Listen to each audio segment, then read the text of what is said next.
Hoje é quinta-feira, dia do podcast Tá na Mira, você não pode perder. E aproveita para se inscrever no nosso canal e ativar o sininho. Não perca mais tempo. Venha ser um patrocinador do podcast Tá na Mira, porque aqui sua marca aparece. E tirar o seu projeto do papel, procure a Capaz Studio e lá seu podcast ganha vida. Capaz Studio é o lugar perfeito para você. Estrutura completa com equipamentos profissionais de áudio e vídeo, ambiente moderno e confortável para você gravar com qualidade e impressionar sua audiência. Espaço climatizado. Microfones e câmeras de alta performance. Iluminação ideal para vídeos incríveis. Suporte técnico durante a gravação.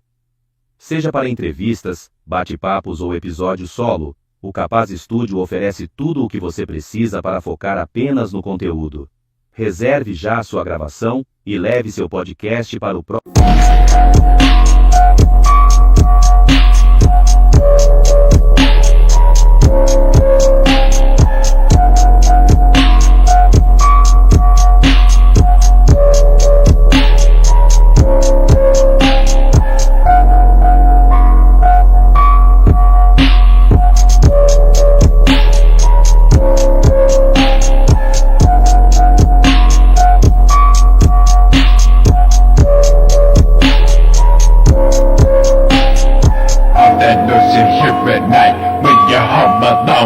This shit in my head, yeah, you don't wanna know.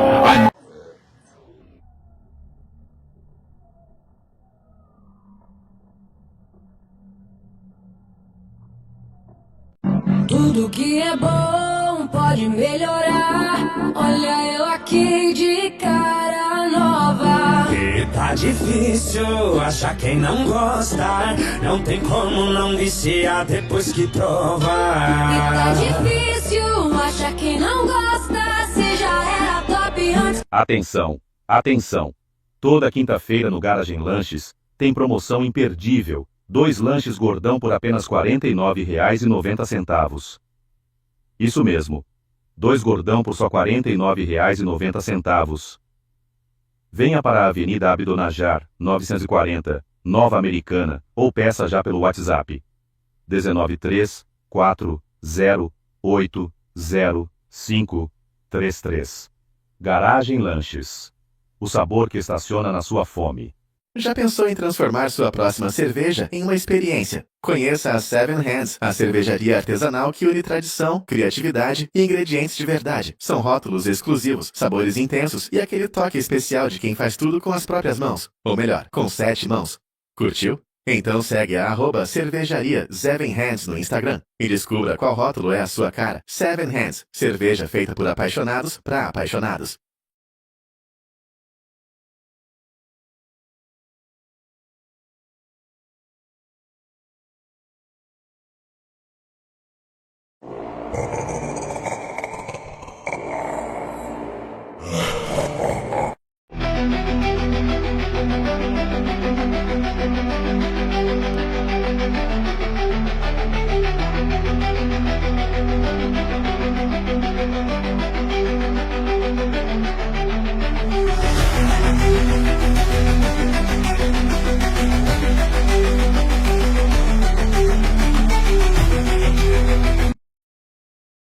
Sejam todos bem-vindos a mais um podcast Tá na Mira.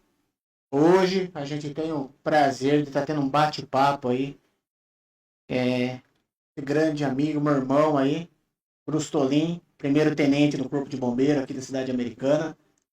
Meu grande amigo Siquete. Boa noite a todos, sejam bem-vindos.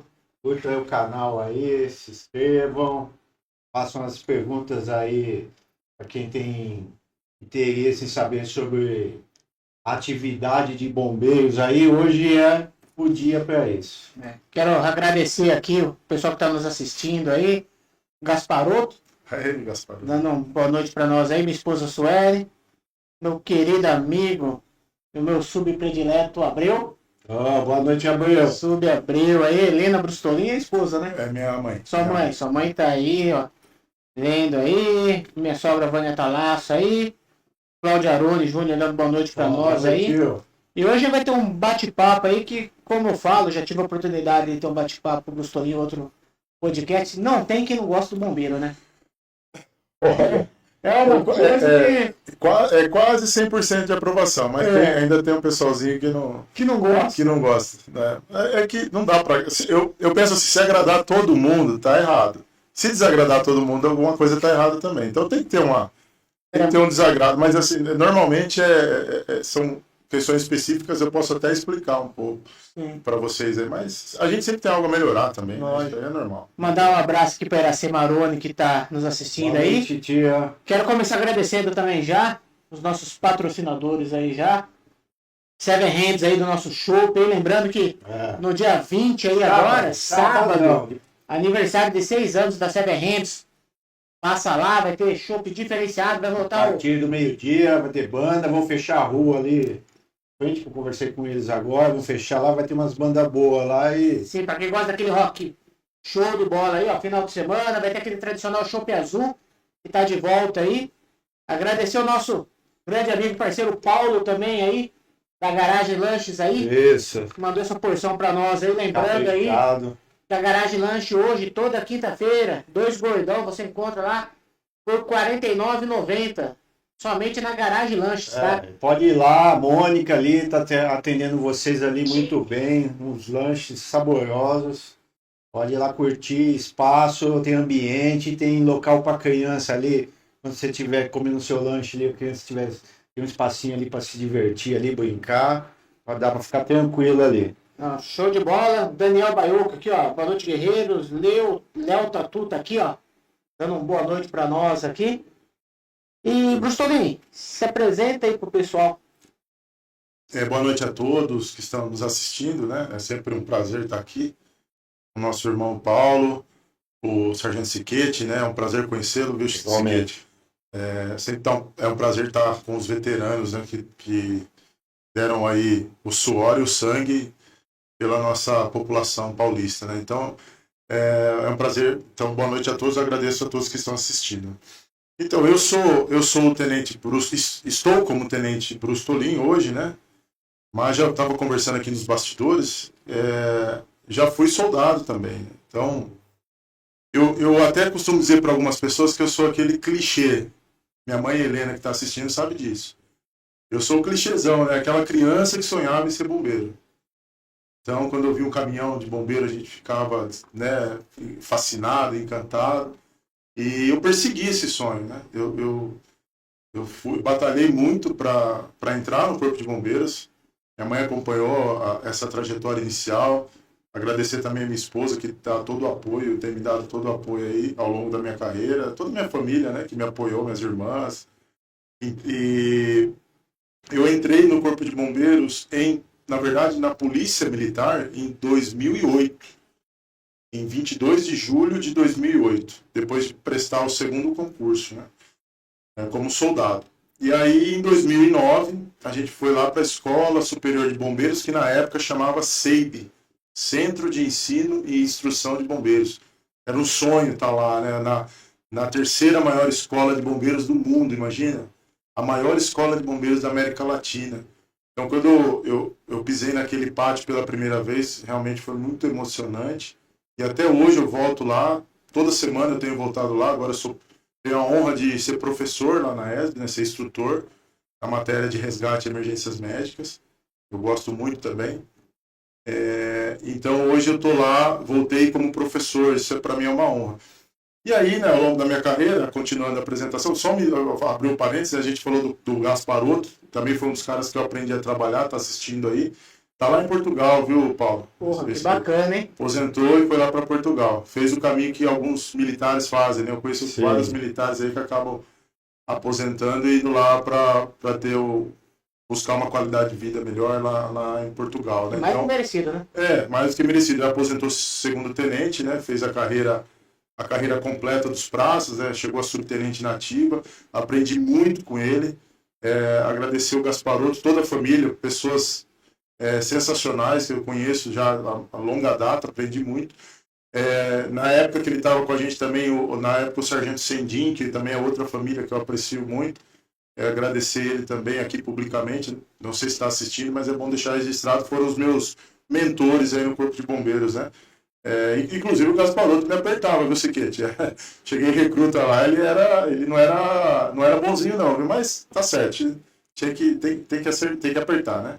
Bom, então continuando, aí fui para a Escola de Bombeiros em 2009, me formei, vim trabalhar como bombeiro em Santa Bárbara do Oeste. Mas a minha intenção sempre foi trabalhar em Americana. Na época eu morava em Sumaré. E em um ano eu consegui a transferência para a Americana, continuei trabalhando e comecei a prestar o concurso para a Academia do Barro Branco, né? Academia de Polícia Militar do Barro Branco, para buscar o sonho mudou, né? Eu atingi o sonho de ser bombeiro, o sonho virou objetivo, o objetivo foi alcançado e a gente começa a buscar novos sonhos, novos objetivos. E aí eu comecei a sonhar em ser comandante de bombeiro, né? Poder comandar uma tropa, comandar um efetivo, que também é uma honra, é um privilégio, assim, eu agradeço a Deus todos os dias por poder fazer parte dessa instituição e também poder comandar, né, essa tropa de pessoas vocacionadas, esse efetivo de bombeiros que se doam, como a gente estava falando aqui nos bastidores, muitas vezes até fazendo ações extracurriculares que as pessoas nem sabem, né, ajudando a população de todas as formas possíveis. Então é uma honra, é um privilégio. Então fui, e é até curioso, porque eu me formei em 2009 como bombeiro, e em 2019, exatamente 10 anos depois, eu estava me formando como tenente do Corpo de Bombeiros, né, no curso de bombeiros para oficiais. Então eu estava de volta lá na Escola de Bombeiros para uma nova formatura. Então praticamente 10 anos depois, eu estava me formando lá no CBO, curso de bombeiros para oficiais, e eu tive alguns privilégios. Eu só agradeço a Deus porque tem algumas coisas que acontecem na nossa vida que eu só consigo enxergar o agir de Deus, né? Além, a gente se esforça, tudo, mas tem coisas que acontecem. Por exemplo, como soldado, eu peguei uma classificação, estudei tudo, e fiquei bem classificado e consegui vir trabalhar perto de casa. E como oficial também do bombeiro. Então eu acabei voltando para a Americana, que foi o local que eu trabalhei como soldado, Santa Bárbara. Hoje tenho a honra de comandar a Americana e Santa Bárbara, as duas cidades onde eu iniciei minha carreira. Comecei em Santa Bárbara do Oeste, né, saí da Escola de Bombeiros como soldado, fui para Santa Bárbara, fiquei um ano, aí trabalhei em Americana, hoje eu comando as duas cidades, olha que honra, né?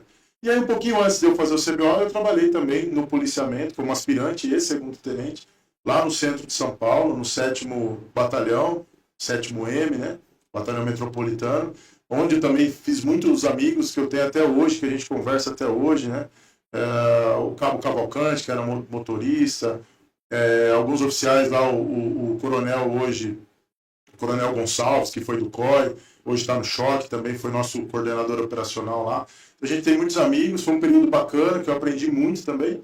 E aí voltei para o bombeiro, eu estou aqui em Americana, e agora em Santa Bárbara, estou aqui na região já comandando, à frente nessa missão aí, né, há 6 anos, né, como tenente. Então essa é a breve apresentação, sou casado, tenho uma filha de 6 anos, então minha esposa e minha filha são os meus amores, aí a gente vive e morre por elas, né? Então são os que entendem. Minha filha chora, ainda não entende muito bem quando a gente se afasta, né? Vai para alguma missão, depois a gente fala das missões que a gente acaba participando, os cursos que a gente tem que fazer. E a minha filha sofre um pouco, mas faz parte do trabalho, depois ela entende. Então, essa é a minha história. Eu sou nascido em São José dos Campos, morei um tempo em Sumaré, fui criado em Sumaré, na verdade, e depois acabei adquirindo uma residência aqui, quando vim trabalhar no bombeiro, aqui de Americana, e estou aqui em Americana já há 10 anos, é uma cidade que eu adotei, que eu sou apaixonado, então estou muito feliz, satisfeito, eu me sinto realizado aqui na função de comandante da cidade americana, do bombeiro da cidade americana em Santa Bárbara. Não, bacana. Tem uma pergunta aqui já, aproveitando, evangelista. Evangelista, grande amigo e parceiro aí, ó. Boa noite, comandante. Essas queimadas que estão ocorrendo ultimamente, estão fora da curva ou é normal? Boa noite, evangelista. Eu estive hoje com o Geraldo, o inspetor Geraldo, lá no Soma, né? A gloriosa Gama faz um trabalho excelentíssimo aqui na cidade, um orgulho para a Americana e toda a região, né? Uma guarda que é referência para muitas cidades que vêm aprender aqui com a gente aqui, com vocês, né, evangelista? Parabéns aí pelo trabalho, primeiramente. O Evangelista, eu tive o cuidado de pegar alguns dados, né, ao longo a gente fica preocupado para verificar se houve um aumento em relação ao ano passado. E, infelizmente, eu vou te dizer uma coisa, é fora da curva, se a gente comparar com o restante do ano, né? Nós estamos na fase vermelha da Operação São Paulo Sem Fogo, porém, se a gente fizer uma comparação com os anos anteriores, esse ano ele teve até uma certa redução em relação aos incêndios em vegetação aqui em Americana, os chamados que a gente teve. Né? Então, a gente se baseia nos chamados. Eu até vou pegar aqui um dado para vocês, aproveitar que eu estou com o celular aqui. Então, mas não sei se é por causa também das redes sociais, né? Porque ultimamente apareceu muitos incêndios em matas, né, na região, inclusive apareceu, foi mostrado nas redes sociais a tartaruga lá queimada, né? Que a guarda ambiental localizou. Aparição do lobo-guará, né?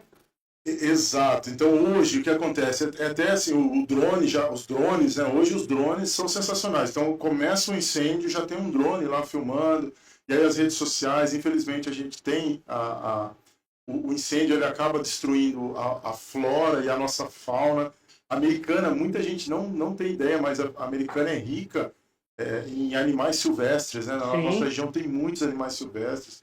A gente encontra aí cobras, até jacaré, a onça parda aí rodando por aqui, o lobo, guará. Nós temos vários animais aí silvestres que acabam sendo atingidos, tatus. Olha os dados aqui, pessoal, só para vocês terem uma ideia. Então, eu peguei o período de estiagem, né, que é o período de seca, entre junho e setembro do ano passado, foram 387 atendimentos a incêndios de um modo geral. A gente não consegue detalhar muito essa questão do incêndio e vegetação, mas pegando de um modo geral, incêndios atendidos pelo Bombeiro de Americana no ano passado, entre junho e setembro, 387. Incêndios atendidos no mesmo período, entre junho e setembro desse ano, 369. Então nós tivemos uma redução. Sim. Nós tivemos uma pequena redução aí de em torno de 20 ocorrências a menos, né? Mas às vezes a proporção é maior. Às vezes a proporção é maior, porque as condições do vento, essas questões acabam influenciando. Mas aí, como a pergunta do patrulheiro Evangelista, né?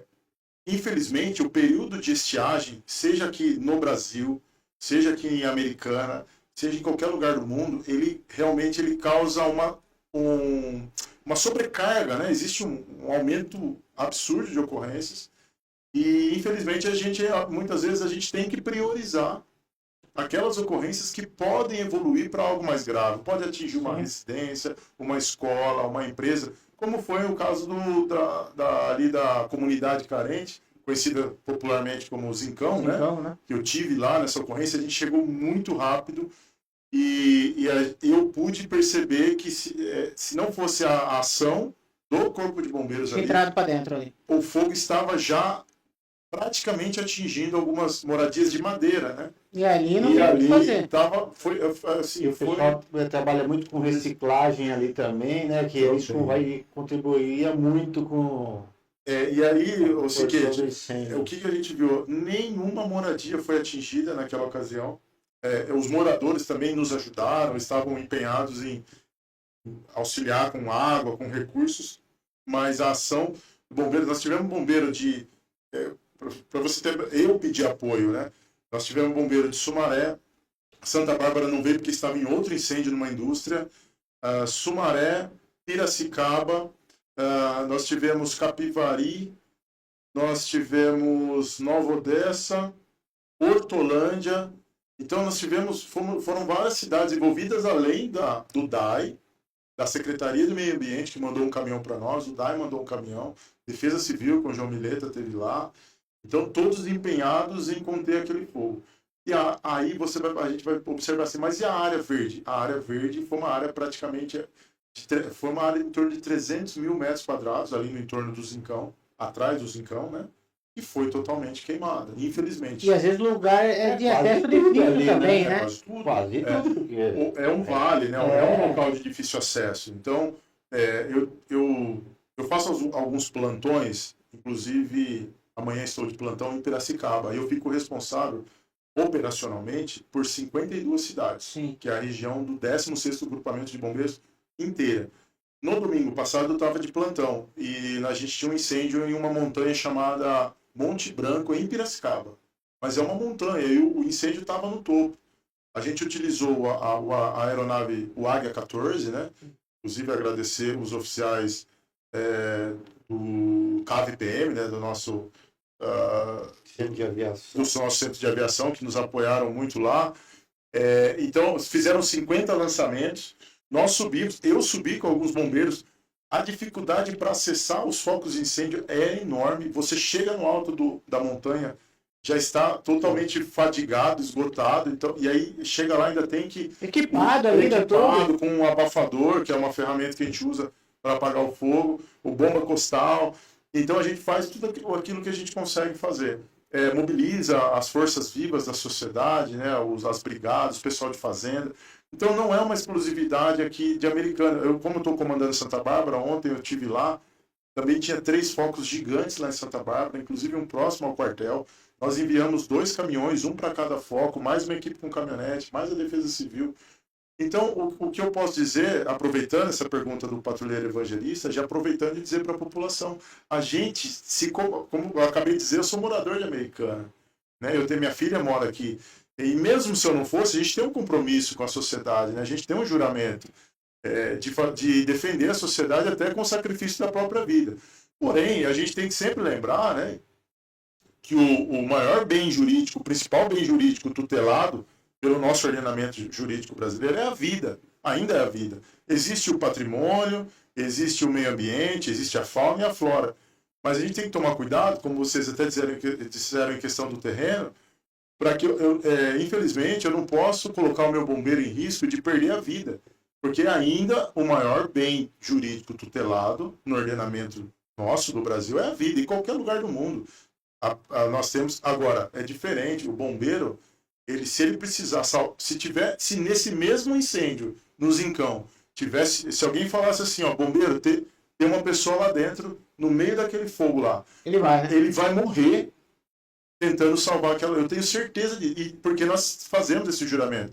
Todos nós somos policiais militares e bombeiros militares, a gente faz esse juramento e cumpre ele à risca. Ao longo da nossa história do Corpo de Bombeiros, se você for lá na ESB, vai ver o nome dos bombeiros que tombaram em ocorrência.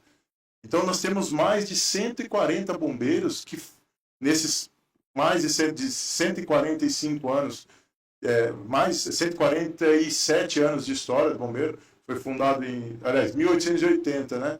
10 de março de 1880. Então, estamos com 145 anos de história. É como se a cada ano do bombeiro, um bombeiro morresse em serviço. Isso é um número altíssimo. Se morrer um cidadão, uma vida perdida é um número alto. Porque uma vida perdida é uma vida perdida para aquele familiar, é uma vida produtiva, que tinha sonhos e tal.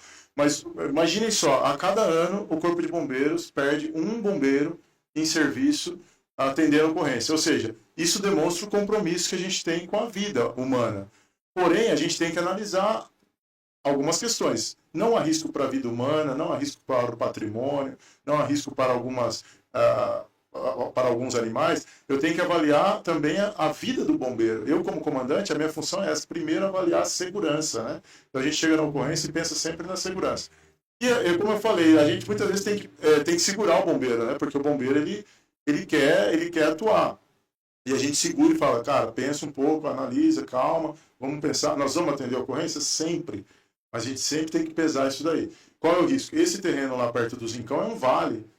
Mas é um vale muito inclinado, com uma elevação muito alta mesmo. A gente olhava ali, eu estava próximo de uma residência ali, se você desse um passo, você caía ali uns 10 metros. É perigosíssimo.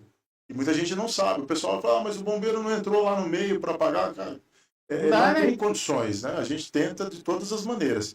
E o que a gente faz é monitorar o incêndio, é pedir apoio, é combater as chamas em locais que não oferecem, para proteger as pessoas, as edificações, e muitas vezes até os animais, a fauna, né, e a flora também. Então, mas a gente sempre tem que pensar nesse sentido. E, então a gente quer aproveitar aqui para dizer para a população que o Corpo de Bombeiros está empenhado, mas é uma sobrecarga. O ano passado a gente acompanhou lá na Califórnia as casas em Malibu, aquelas casas milionárias, queimaram praticamente todas. Todo ano tem incêndio lá, só que claro, teve de uma proporção maior. Isso, né? Todo ano tem um período de estiagem e de incêndio. Eu estava falando do Gaspar em Portugal, norte de Portugal lá sempre tem incêndio. Tá falando aqui, ó. Inclusive faleceu, eu vi que eu acompanho algumas redes sociais de Portugal, que era um desejo meu ter ido para lá e não deu certo. E porque você tirando as cidades ali de Porto, ali, Lisboa, o resto é interior e tem muita área verde. E o período de seca é enorme. E lá os bombeiros, lá, que inclusive tem os voluntários, né? Tem extensões gigantescas lá de florestas que são incendiadas. Teve um ano, eu não me lembro qual foi o ano, que morreram mais de 50 pessoas nos incêndios lá em Portugal. Foi. O Gaspar colocou aqui, ó, esse ano aqui em Portugal aumentou muito o volume de incêndio em florestas. Claro que a motivação é outra, mas sempre criminosos. A grande pergunta que todos fazem é em relação a se é ação humana, né? E aqui, diferente da Califórnia, guardadas as devidas proporções, lá a vegetação é muito mais alta, florestas, mas lá normalmente tem a incidência de raios, né? E aí às vezes o fogo se inicia através... Aqui na nossa região é praticamente nula são poucos... Normalmente a gente tem o raio no período chuvoso lá e tal, um período mais úmido. Nesse período seco, é difícil ter uma combustão espontânea, como em alguns locais lá também tem temperaturas extremas, né? Sim. Então, aqui... Teve incidente esse dia do fogos de artifício, né? Ali perto do aeroporto, né? Sim, teve a filmagem, né, dos fogos de artifício. Então, assim, seja uma ação acidental, intencional, dolosa ou culposa, existe a ação humana, isso é fato. Muitas vezes a bituca de cigarro, o balão, os fogos de artifício acabam iniciando um incêndio de grandes proporções. Então, infelizmente, a gente, assim como qualquer lugar do planeta, não consegue fazer frente a todos os incêndios. Eu até disse numa entrevista recente a um meio de comunicação aqui da cidade, e isso é fato. Existem momentos, eu já vi isso na tela, no nosso sistema de ocorrências, no SDO, lá no COPM Web, o Siquete conhece, ele aparece lá, Americana chega a ter 30 ocorrências de incêndio em vegetação simultâneas. Como que você vai atender todas elas? É humanamente impossível. Institucionalmente, nenhuma instituição conseguiria atender 30 focos de incêndio em diferentes locais simultâneos. Então, o que a gente tem que fazer? Tem que fazer algumas perguntas. Né? A primeira pergunta é, tem risco a alguma edificação? Tem risco à vida? Essa é a primeira pergunta. A segunda pergunta, edificação é área de preservação ambiental? Tem fauna? Como que é a flora? É plantação? Tem animais? Então, é isso que essas perguntas que a gente faz para direcionar as nossas viaturas. A gente tem um reforço, né? É importante salientar isso. Nós temos a DGEM, né, que muita gente não conhece, mas é a hora extra. Quem é do bombeiro também? É a hora extra do bombeiro, paga pelo governo do estado. Então nós temos uma DGEM, todos os dias são 3 militares tripulando uma caminhonete com equipamentos para apagar fogo em incêndio de vegetação. Todos os dias a gente tem essa DGEM, chamada DGEM São Paulo Sem Fogo. Então, inclusive hoje, né? O pessoal, eles ficam em horários estratégicos, né? Inclusive hoje a gente estava com uma equipe aqui americana, um reforço de 3 bombeiros a mais, todos os dias no período de estiagem. Então a gente procura fazer o que a gente pode, a aeronave está sempre disponível, né? A gente aciona se for o caso, mas tem alguns critérios para acionar a aeronave, para jogar água, né? Capacidade de 500 litros de água por lançamento, tem que ter um açude, um rio perto, né? Uma represa, um lago. Então tem alguns critérios. Tem que ter um critério de efetividade, né? Não adianta a gente ir num local também que é ineficaz a ação da aeronave, ou o terreno não permite o voo, o horário não permite o voo, então temos critérios. Mas a gente aciona todos os meios, pede reforço e busca sempre atender a população da melhor forma possível. Sim. O Amâncio aqui tá dando boa noite ao comandante. Bom, Ele colocou uma Amâncio. coisa aqui também, falou, sem contar o risco de cair em poços e fossas desativadas, né? Exato, o Amâncio, um grande abraço. O Amâncio também, um cara que eu aprendi muito ao longo da minha carreira, um grande bombeiro, é um cara diferenciado, né? Um cara que faz falta na nossa atividade aí.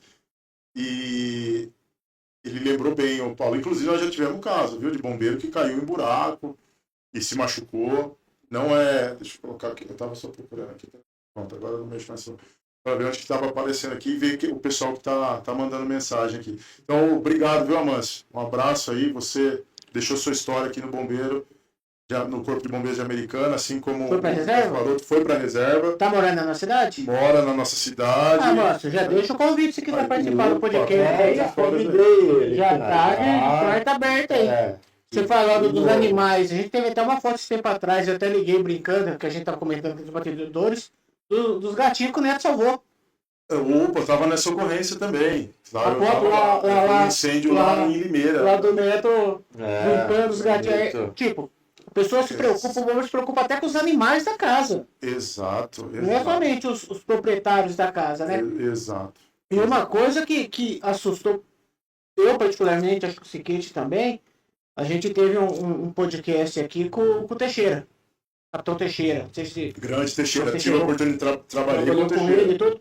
E ele contando, falou, rapaz, o caminhão de água, a bomba lá, né, dura acho que 5 minutos, 6 minutos lá da autobomba lá de água. Sim, Eu olhei e falei, rapaz, como que pode falar? É muito rápido. É muito rápido. Foi preciso de muita água. E transporta 6 mil litros. Ele falou assim, e é rápido a água. Tanto que E aí. eu achava, rapaz, eu falei assim, eu achava que a água ali do caminhão do bombeiro não estava muito tempo, não. Agora que é 1.200 litros por minuto, Normalmente isso. Dura 10 minutos numa vazão razoável, dura 10 minutos. Né, olha isso. A gente controlando bem é no máximo 10 minutos, 6 mil litros de água. Mas a gente tem a felicidade aqui americana, a gente tem um caminhão com 12 mil litros, acaba tendo um apoio um pouco melhor, que é o nosso autotanque. Né? Mas mesmo assim, é muito rápido. Por isso que os americanos, eles têm um hidrante de Isso que eu ia falar. esquina. Isso que eu ia falar pra você. Teixeira contou pra nós aqui que, infelizmente, isso não é muita novidade, né? Na questão da época dos hidrantes, da prefeitura, que tinha coisa. Ele falou assim, a hora que ele foi lá, ele falou, meu, tinha mais de 50 hidrantes lá, que ninguém nunca instalou.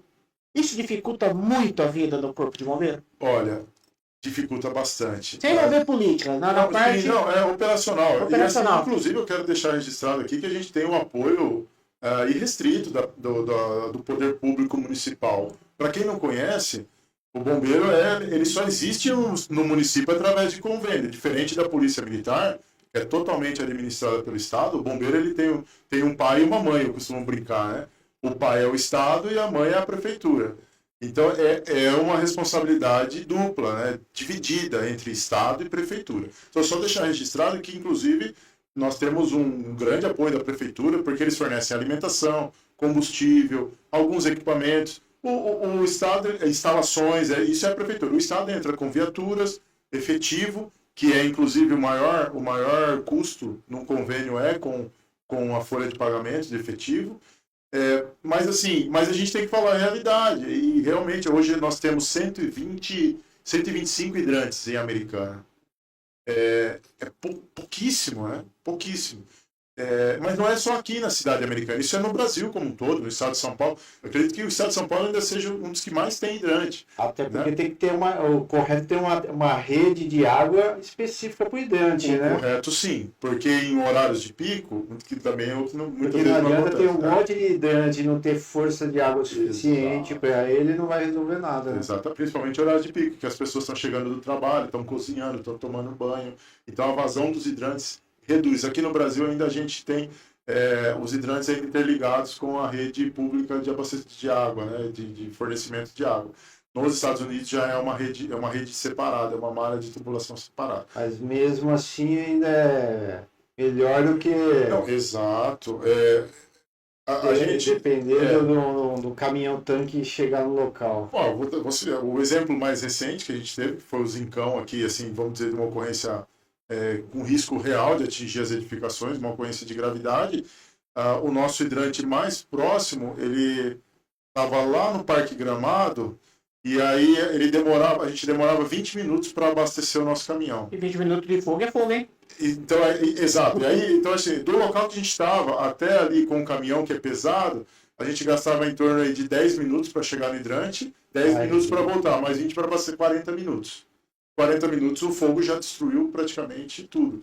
Então, só para vocês terem uma ideia de como que é. Né? Mas então, a gente sempre sai para a ocorrência de incêndio com essa preocupação. Onde é o hidrante mais próximo? Tinha um hidrante próximo lá, mas estava sem água. O hidrante mais próximo tá ali no Liberdade, estava sem água, no Parque da Liberdade. Que provavelmente o bairro inteiro estava sem água. Provavelmente o bairro inteiro estava sem água. Então a gente tem que pensar, e por isso que a gente já pede os apoios de caminhão-pipa, apoio de caminhões de outras cidades, porque a gente sabe que para abastecer no hidrante vai demorar. Agora, em contrapartida, o pessoal vai falar, o Tenente Bruce Lee veio aqui para falar do Bombeiro dos Estados Unidos. Mas eu gosto, a gente que gosta da atividade, é igual a Fórmula 1. Os veículos que a gente dirige hoje são espelhados na tecnologia da Fórmula 1. E o Corpo de Bombeiros, os bombeiros dos Estados Unidos, para nós é como se fosse a Fórmula 1, né? Então você vê um hidrante que se ele rompe lá a válvula de abertura, ele acaba jorrando água por metros e metros, para vocês terem uma noção da pressão que é o hidrante lá. E aí você tem hidrante em todas as esquinas, praticamente. Então, o procedimento do bombeiro americano é diferente do nosso. Sim. Porque eles já chegam e para a viatura perto de um hidrante, já estica uma mangueira adutora, e aí ele conecta essa mangueira do hidrante, depois eles já vêm com a viatura próximo do incêndio. Quando a viatura chega no incêndio, muitas vezes, ela já está conectada no hidrante. Praticamente em todos os incêndios, tanto é que eles nem transportam uma quantidade significativa de água no caminhão. O caminhão deles roda até mais leve, com menos água. É mais para fazer a bomba funcionar. E aí todos os incêndios, eles já chegam, o caminhão já está conectado no hidrante. Olha a diferença. E com uma pressão altíssima. Sim. Então é aquela história do água à vontade, que a gente fala no bombeiro, né? Água à vontade. E aí, aproveitando deixa eu só pegar duas coisas aqui. O Amâncio falou que vem. Olha lá. Até que já falou que vem aí. O Amâncio também falou que o americano é privilegiado por conta da quantidade de hidrantes, porém não é o suficiente. Mandar um abraço aqui pro Bizarre. Ô, Bizarre, boa noite. Bizarre, já põe na agenda dia 2, se estiver tranquilo pra vir. Já veio aí, já. Conversei com o Paulo hoje aí, fica aí o mês que vem. Você voltar aqui. Fazer uma pergunta do evangelista pra você de novo, mas depois eu vou dar uma deixa aqui que eu lembro quando você falou. O evangelista perguntou pra você, da época que você está no bombeiro até hoje, qual foi o maior incêndio que você pegou? Mas falando na parte dos Estados Unidos, a gente, você vai falar, não, tem que ser sincero. O que o Teixeira estava falando. Os caminhões dos Estados Unidos estão preparados para o bombeiro. Exato. Americanos, você tem que catar um caminhão e adaptar para o bombeiro. Eu tive a oportunidade de andar naquele caminhão antigo que tinha. Meu, fenomenal. É outra pegada, é outra coisa, é uma coisa absurda. O que o Teixeira falou assim, o Brasil deveria ter isso, mas não tem. Ele tem que catar um caminhão lá da Scania e adaptar para isso. E os Estados Unidos já tem os motobomba feitos para isso, né? Eles saem de fábrica, existe a fábrica, as fábricas que produzem caminhão de bombeiro. Que é uma questão, assim, uma outra curiosidade que muitas pessoas não sabem. Os equipamentos e as viaturas de bombeiro, elas têm um valor altíssimo. Então hoje, se você pegar qualquer caminhão de bombeiro novo, o nosso caminhão que a gente tem aqui em Americana, que é um Constellation, um Volkswagen, ele está em torno de R$2,5 milhões pronto para atividade. Se a gente importar um caminhão lá dos Estados Unidos, que a gente tem alguns importados, em Piracicaba a gente tem um Spartan, né, que é um importado, foi importado em 2015, hoje ele está avaliado em torno de R$4 milhões. Um caminhão, né? E todos os equipamentos de bombeiro, eles são caros. E aí tem a questão de mercado, né? Uma montadora, para ela produzir um caminhão específico para o bombeiro, ela tem que ter uma plataforma de produção. E muitas vezes o mercado, talvez para ela não comporte, não vale a pena. Ela vai ter uma demanda pequena, né? Ela vai ter... as vendas talvez não sejam o suficiente para suprir o investimento para produzir um caminhão desse. Mas a Americana tem o privilégio também de ter um caminhão ainda desse, que é o Autobomba Escada, nosso, que é um caminhão da marca Pierce. Não estou fazendo propaganda aqui, acho que é uma marca americana lá, mas foi a primeira viatura que eu trabalhei, inclusive, quando eu cheguei em Americana. Não foi o Autobomba Escada, foi o AB, que é o Autobomba, só que Pierce também, São caminhões fabricados em 1992, se eu não me engano. O Amâncio sabe tudo de viatura aí. Me corrija aí, Amâncio, se eu estiver errado. 92 ou 93. Ou seja, mas são caminhões que estão impecáveis. Impecáveis. Qualidade é outra, né? Estrutura, qualidade absurda. Então, tem muita gente, o pessoal mais novo, e ele acha assim, mas é um caminhão antigo, manda embora. Tem gente... Eu, particularmente, eu gosto... São caminhões que, assim, precisam de uma manutenção mais delicada, porque são caminhões realmente antigos, mas, a qualidade é infinitamente superior, porque ele é um caminhão que nasceu para ser caminhão de bombeiro, ele é robusto, ele é bem reforçado, ele é ergonomicamente preparado, o bombeiro não precisa ficar subindo escadas para poder acessar o caminhão é um pouco mais... O acesso para o motorista, para a equipe, ele é mais baixo, bomba, tudo é diferente. Bom, mas a Americana ainda tem o privilégio de ter, eu digo com toda a propriedade, o nosso autobomba escada é um dos mais novos do estado de São Paulo. A maioria já não roda mais, já foi baixado, né? E o nosso passou por uma inspeção de engenharia no nosso implemento, foi aprovada, foi uma inspeção da uma equipe de São Paulo, aprovou o caminhão, está tudo em ordem, pronto para tentar. Fizemos retífica de motor, reforma de implemento, o Amâncio participou muito disso. Então o caminhão está praticamente em estado de novo. Só que é um caminhão que hoje ele não dá para ficar rodando toda hora, né? Então, quebra também, peça é difícil de achar, né? A manutenção muitas vezes a gente tem que mandar lá para São Paulo para fazer. Mas a Americana tem o privilégio também de ter esse caminhão importado aí, que é o caminhão de bombeiro de verdade, né? E a pergunta do evangelista? O maior fogo que você... Boa. Vamos lá. Então, assim, depende, né? Então, depende. Se for da minha carreira... vamos dizer assim, talvez o incêndio o mais grave, viu, evangelista? Por incrível que pareça, eu atendi esse incêndio e eu tive uma certa frustração, porque eu estava no policiamento. Eu fui uma das primeiras viaturas a chegar, mas eu era segundo tenente, se eu não me engano.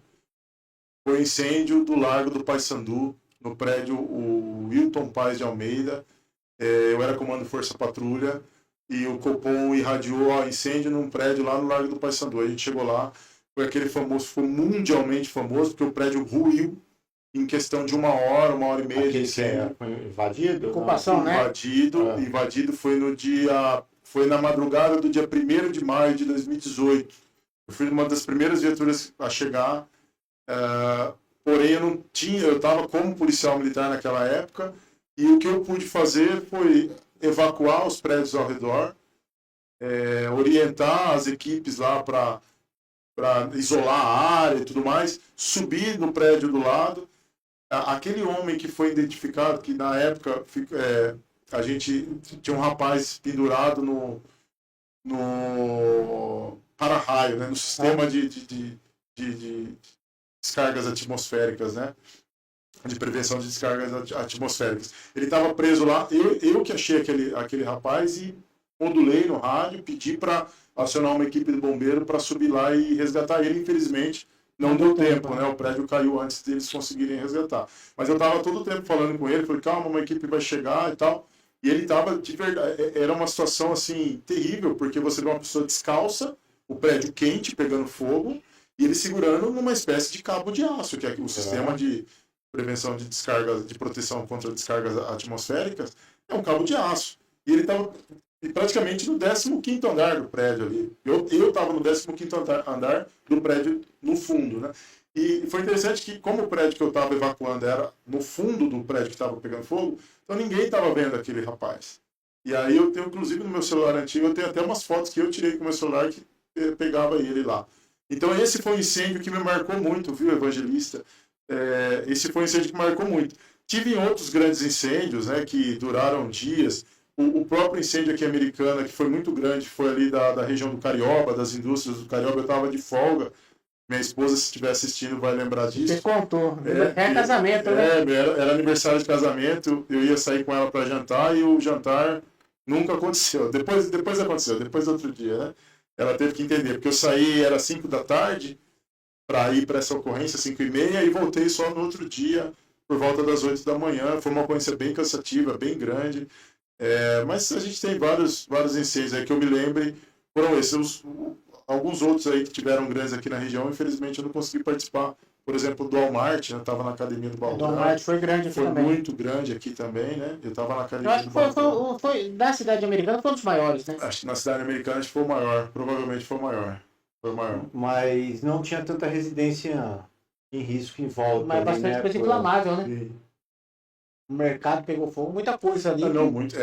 Sim, muita não, coisa. A A carga de incêndio era grande. grande, Mas O ainda risco tinha um isolamento, de- um certo isolamento. Igual aconteceu há 2 semanas atrás na fábrica aqui na Cidade Jardim. Sim, essa fábrica de colchões, eu também perdi esse incêndio. Infelizmente, assim, não pude contribuir, não quer dizer, né? Nesse sentido, a gente fica muito triste pelo incêndio, mas eu não pude contribuir, eu estava num curso em Piracicaba, lá de salvamento veicular, acompanhei a distância e foi realmente Foi ali, bem rápido e intenso, né? Exato, ali a ação Muito rápido, né? é muito rápido. E a ação primordial do bombeiro, no primeiro momento, é fazer com que esse fogo não passe para outras edificações.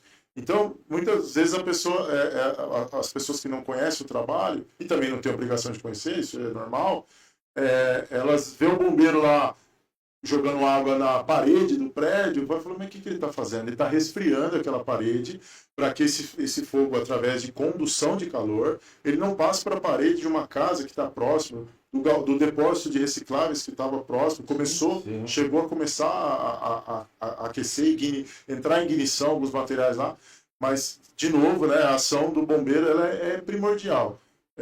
O bombeiro, com os apoios de água, é muito importante porque a tragédia poderia ser muito maior. Do Carioba mesmo, teve algumas imagens de drone, tiveram umas imagens, e a gente vê certinho, as indústrias, foram 7 empresas queimadas, mas a gente teve umas 15 empresas preservadas no entorno dessas 7. Então você vê certinho a ação, dá para ver muito bem, nitidamente, a ação do bombeiro, segurando aquele fogo no miolo das empresas ali, para que não se alastrasse para as outras, né?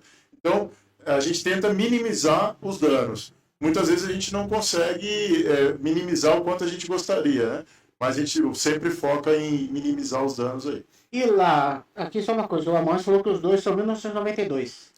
Acertei, 92. Muito obrigado, Amâncio, os dois. Ó, a esposa aqui falando que sabia que você ia falar desse incêndio de São Paulo e que, graças a Deus, ele te guardou e que você está aqui para contar essa história. Nossa, esse incêndio, desculpa até te interromper, Paulo, eu cheguei em casa, eu dei um abraço na minha esposa no outro dia de manhã, eu ia sair do serviço de comando força, 6 da manhã, a gente fazia a rendição 6 e meia.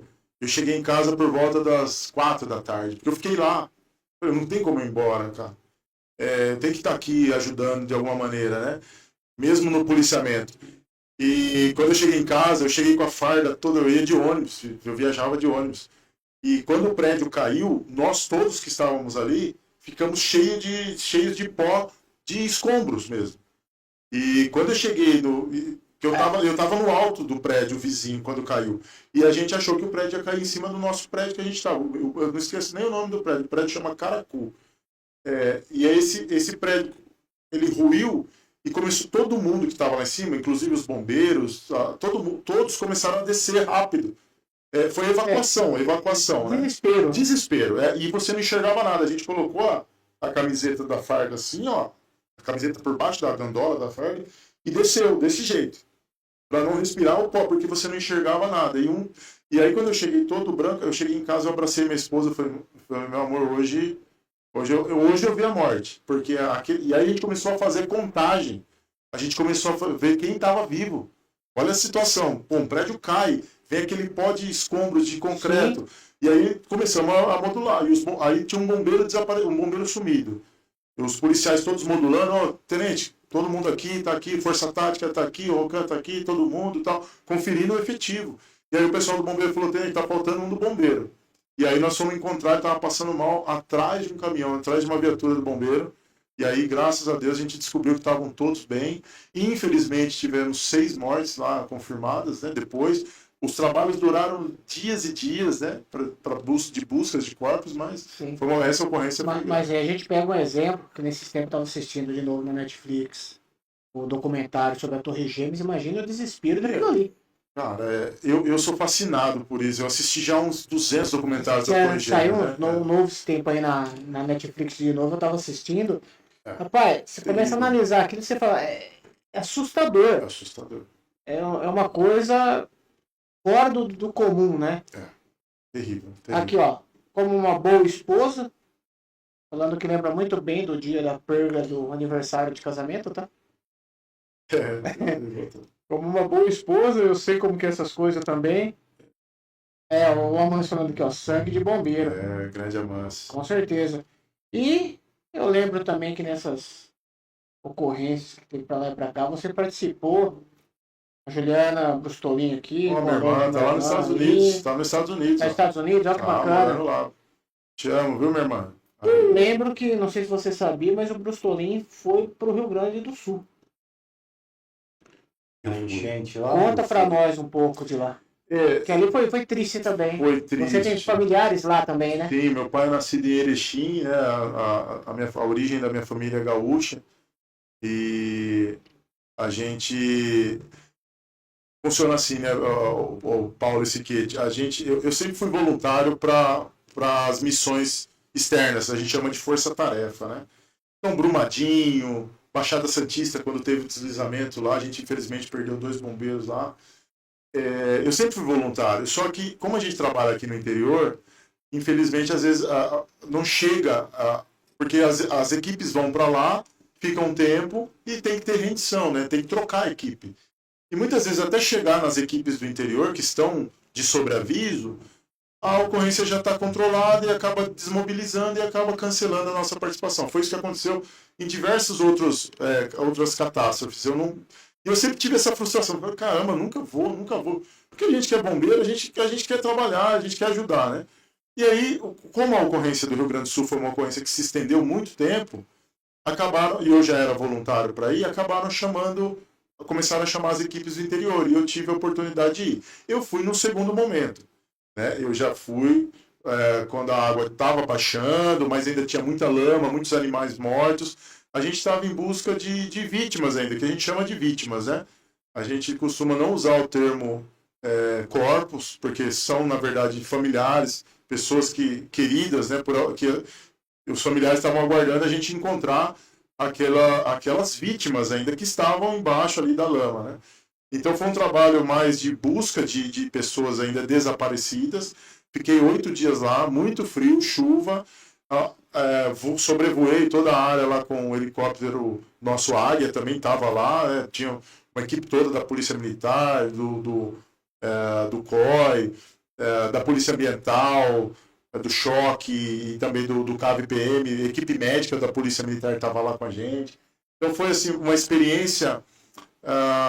como eu posso dizer assim, em 17 anos de carreira, o que você vivencia em 8 dias de experiência profissional e como ser humano, muitas vezes equivale, assim, uma experiência que se equivale aos 17 anos de carreira. Assim, num tempo curto, é muito intenso.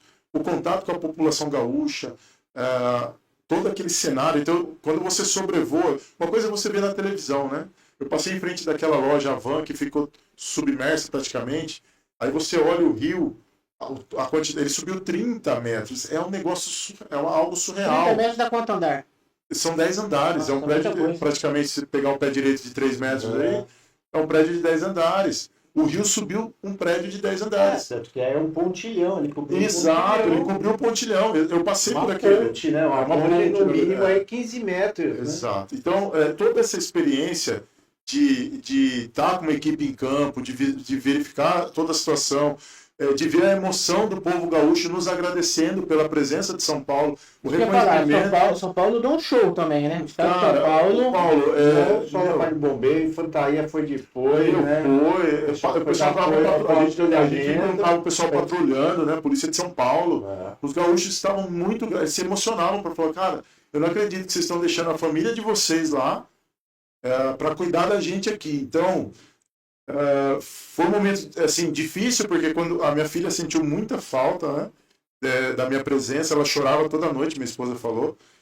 Foi a primeira vez que eu fiquei longe da minha filha 8 dias, né, então quando eu voltei ela ficou bem assim, emocionada.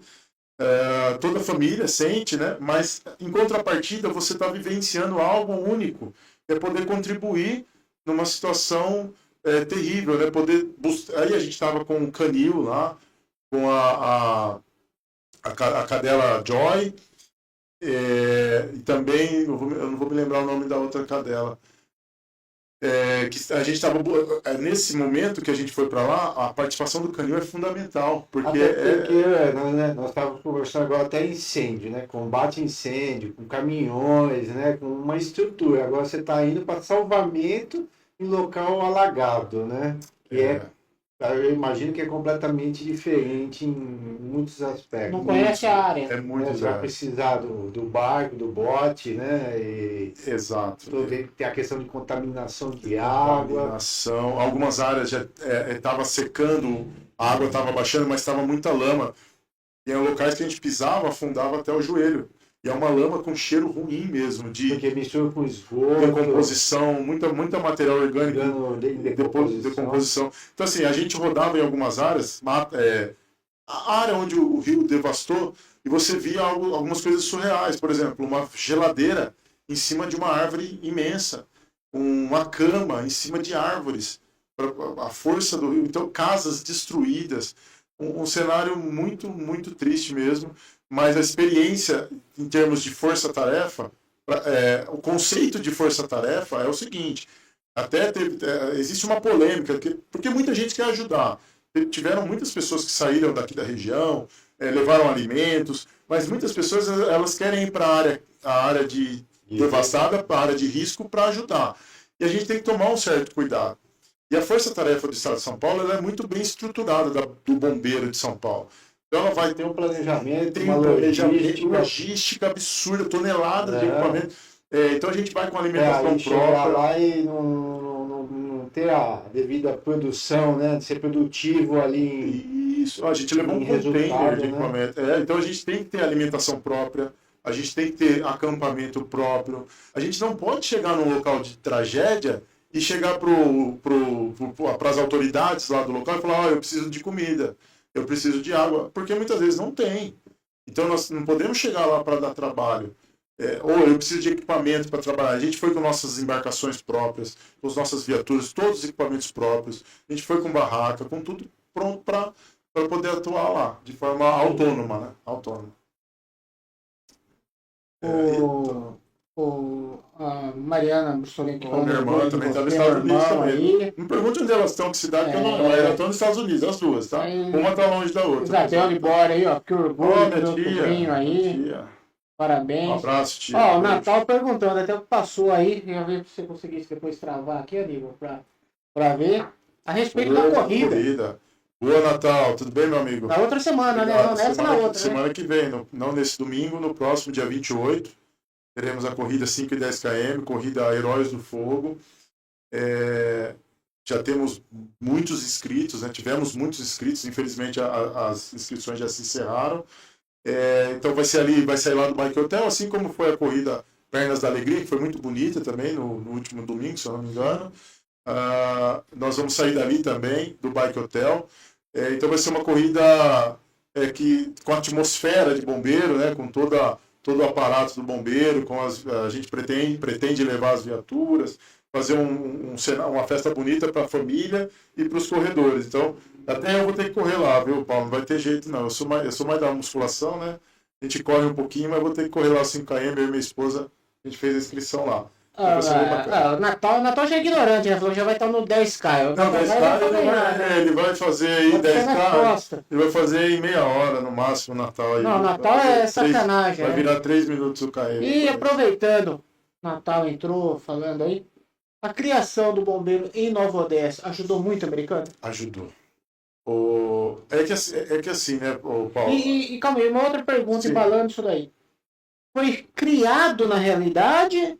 Ou foi feito que nem a vez que todo mundo fala do BAEP, né? Cata um pouco daqui, um pouco dali, o efetivo, tira o efetivo de uma cidade e põe para completar outra. Houveram bombeiros novos, viaturas novas? Boa pergunta. Na verdade, assim, Nova Odessa e Sumaré foram inaugurados no mesmo dia. Então desafogou sim o nosso trabalho aqui em Americana, desafogou muito, mas mais por conta até de Sumaré. O nosso volume maior era lá em Sumaré. A gente saía de Americana para atender a ocorrência lá em Sumaré. Nova Odessa tem algumas ocorrências, mas o volume não é tão grande, felizmente. mas temos algumas ocorrências sim. A pergunta sobre o efetivo e sobre a estrutura e viatura. Quando foi inaugurado, a gente criaram-se as vagas, né, e a previsão de efetivo para Sumaré, efetivo próprio. Então, existe a previsão.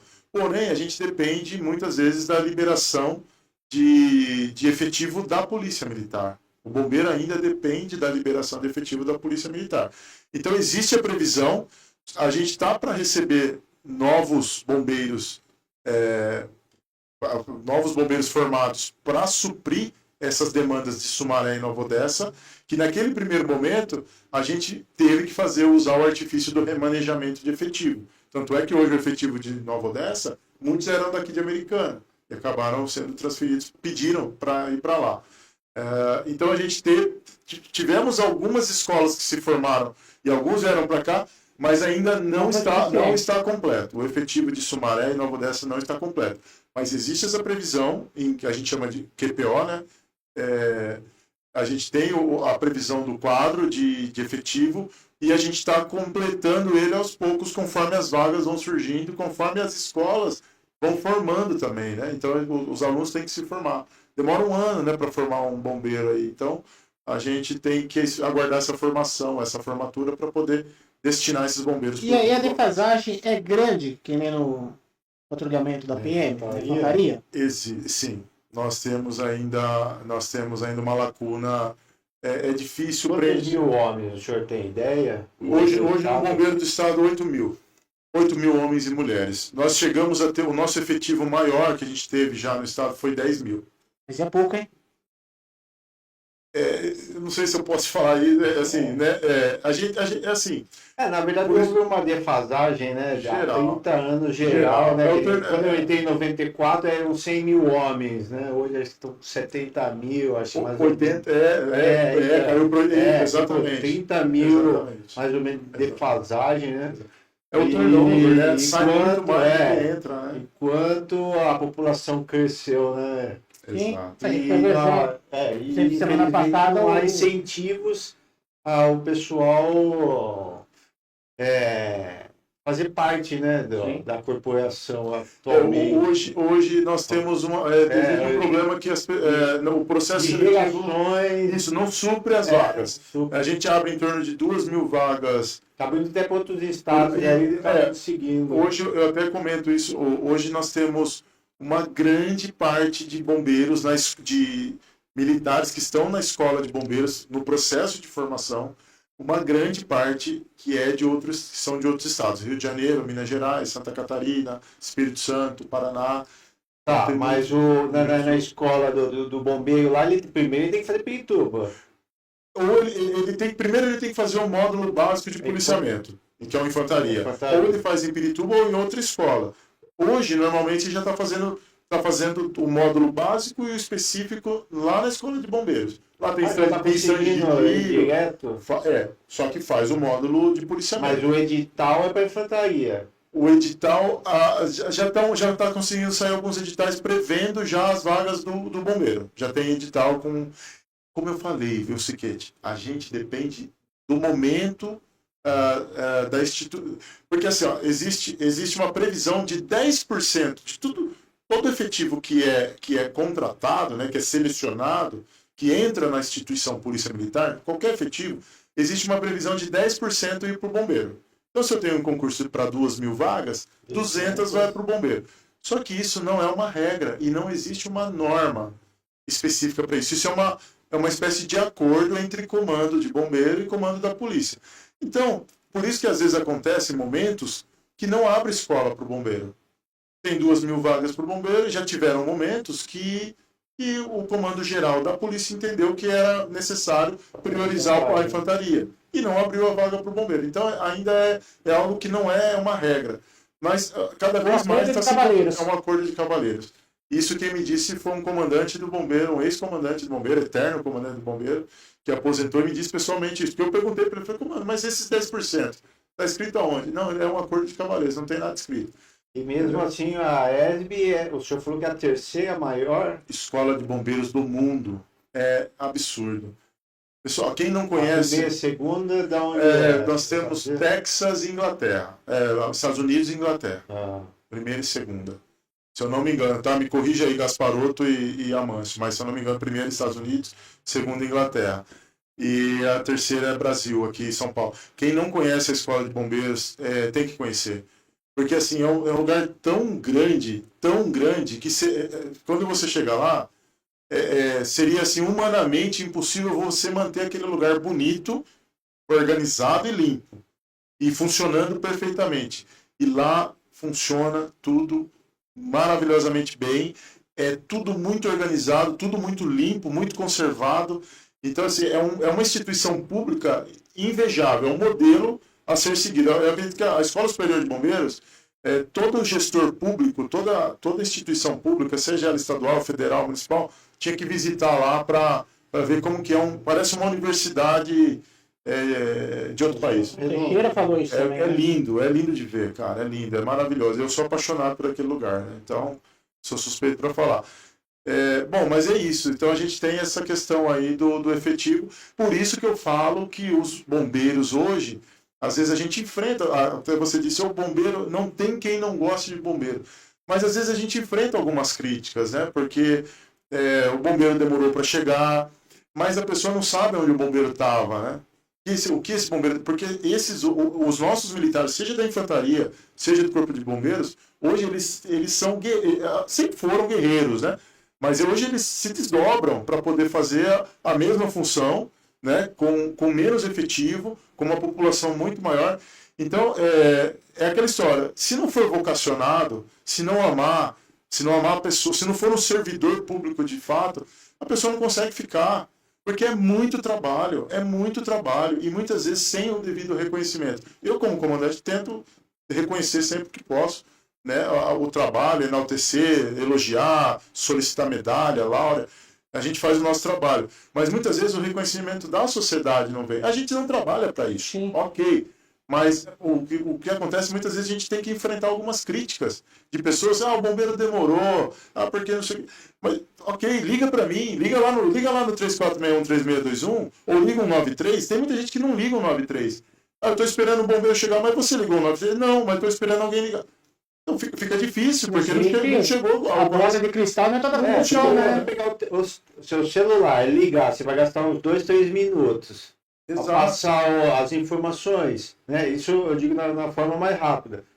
Aí o atendente ali pegou todos os dados, estão tudo correto, até acionar a equipe, isso se não pegar trânsito, Exato, né? A distância, né? E você sai daqui do centro aqui, você tem que se deslocar 10 quilômetros da cidade em avenidas com trânsito, não tem espaçamento o caminhão ali passar na via pública, né? Hoje tem a questão dos radares no semáforo, o cara não quer passar o semáforo para tomar uma multa ali e segura o caminhão. Ou a unidade de resgate, né? Então há uma série de fatores.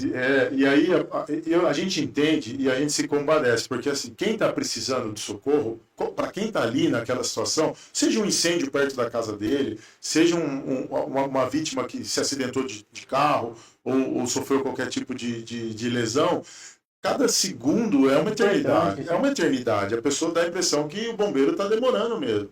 Mas é como o Siquete disse, né? Existe uma série de fatores. E aí existe uma demanda gigantesca de ocorrências que, se você passar na frente do quartel lá, uma das coisas mais raras do que a gente vai ver vai ser o resgate parado lá. O resgate está sempre fora. Nessa época de estiagem, o caminhão também você não vai ver lá. Pode passar na Avenida Bandeirantes lá agora, 2330, 2330, você não vai ver a viatura lá, é muito difícil. E se tiver lá é porque ninguém ligou o 93. Porque se ligar o 93, vai. Mas eu liguei o 93 e demorou para atender, eu não consegui falar. Liga o 90, o sistema interligado. Liga o 53 agora. O Cobom nosso é em Campinas, junto com o Copom. Ligou o 93, cai em Campinas. Cai em Campinas. Tem uma equipe para fazer a triagem lá. Inclusive, hoje, no nosso Cobom, nós temos militares de todas as regiões. Nós temos militares do bombeiro de Americana atendendo lá. Então o pessoal saiu daqui da região para compor a equipe do Cobom lá. Então, são pessoas que conhecem a região. Conhecem a região. O Amâncio colocou aqui, ó, que a gente só tá perdendo para os Estados Unidos, tá? Inglaterra e França estavam depois de Então nós. já sou uma segunda, amor. Legal. Então já Obrigado, pegou João. a segunda. E fala pra mim uma coisa. Mandar um abraço aqui também pro Luquinha. Ô, Lucas, boa noite. Sargento Lucas aí que tá aí nos assistindo também. Tá, não, ali, ó, da corrida que a gente Legal. Já falando tava falando aí da corrida aí, ó. Lembrando que é dia gosta 28. aí. A partir de que horário? 6 da manhã a gente já está começando a concentração e a corrida começa às 7. Às 7 da É manhã. a primeira corrida. Primeira da edição, né? Primeira corrida do Bombeiro ano. aí, ó. Tudo de bola. E a gente tava conversando, ó, Mendonça entrou aqui também, ó. Maurício Mendonça dando boa noite pra nós aí. Meu, fala pra mim uma coisa. Conversa muito pessoal aí da infantaria, tudo. Essa geração nova tá complicada pra entrar no bombeiro? Se tá complicado para entrar no bombeiro? Não, pra trabalhar Pra no trabalhar. bombeiro. Porque nós tava conversando com o Teixeira aqui, né?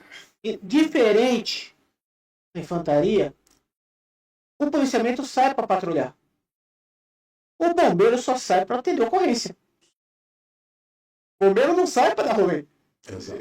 Ele sai, porque pra quem não sabe, a corporação é quartelada. Exato. Né? Muita gente acha que não, é que nem a polícia militar que fica andando pra lá e pra cá, não.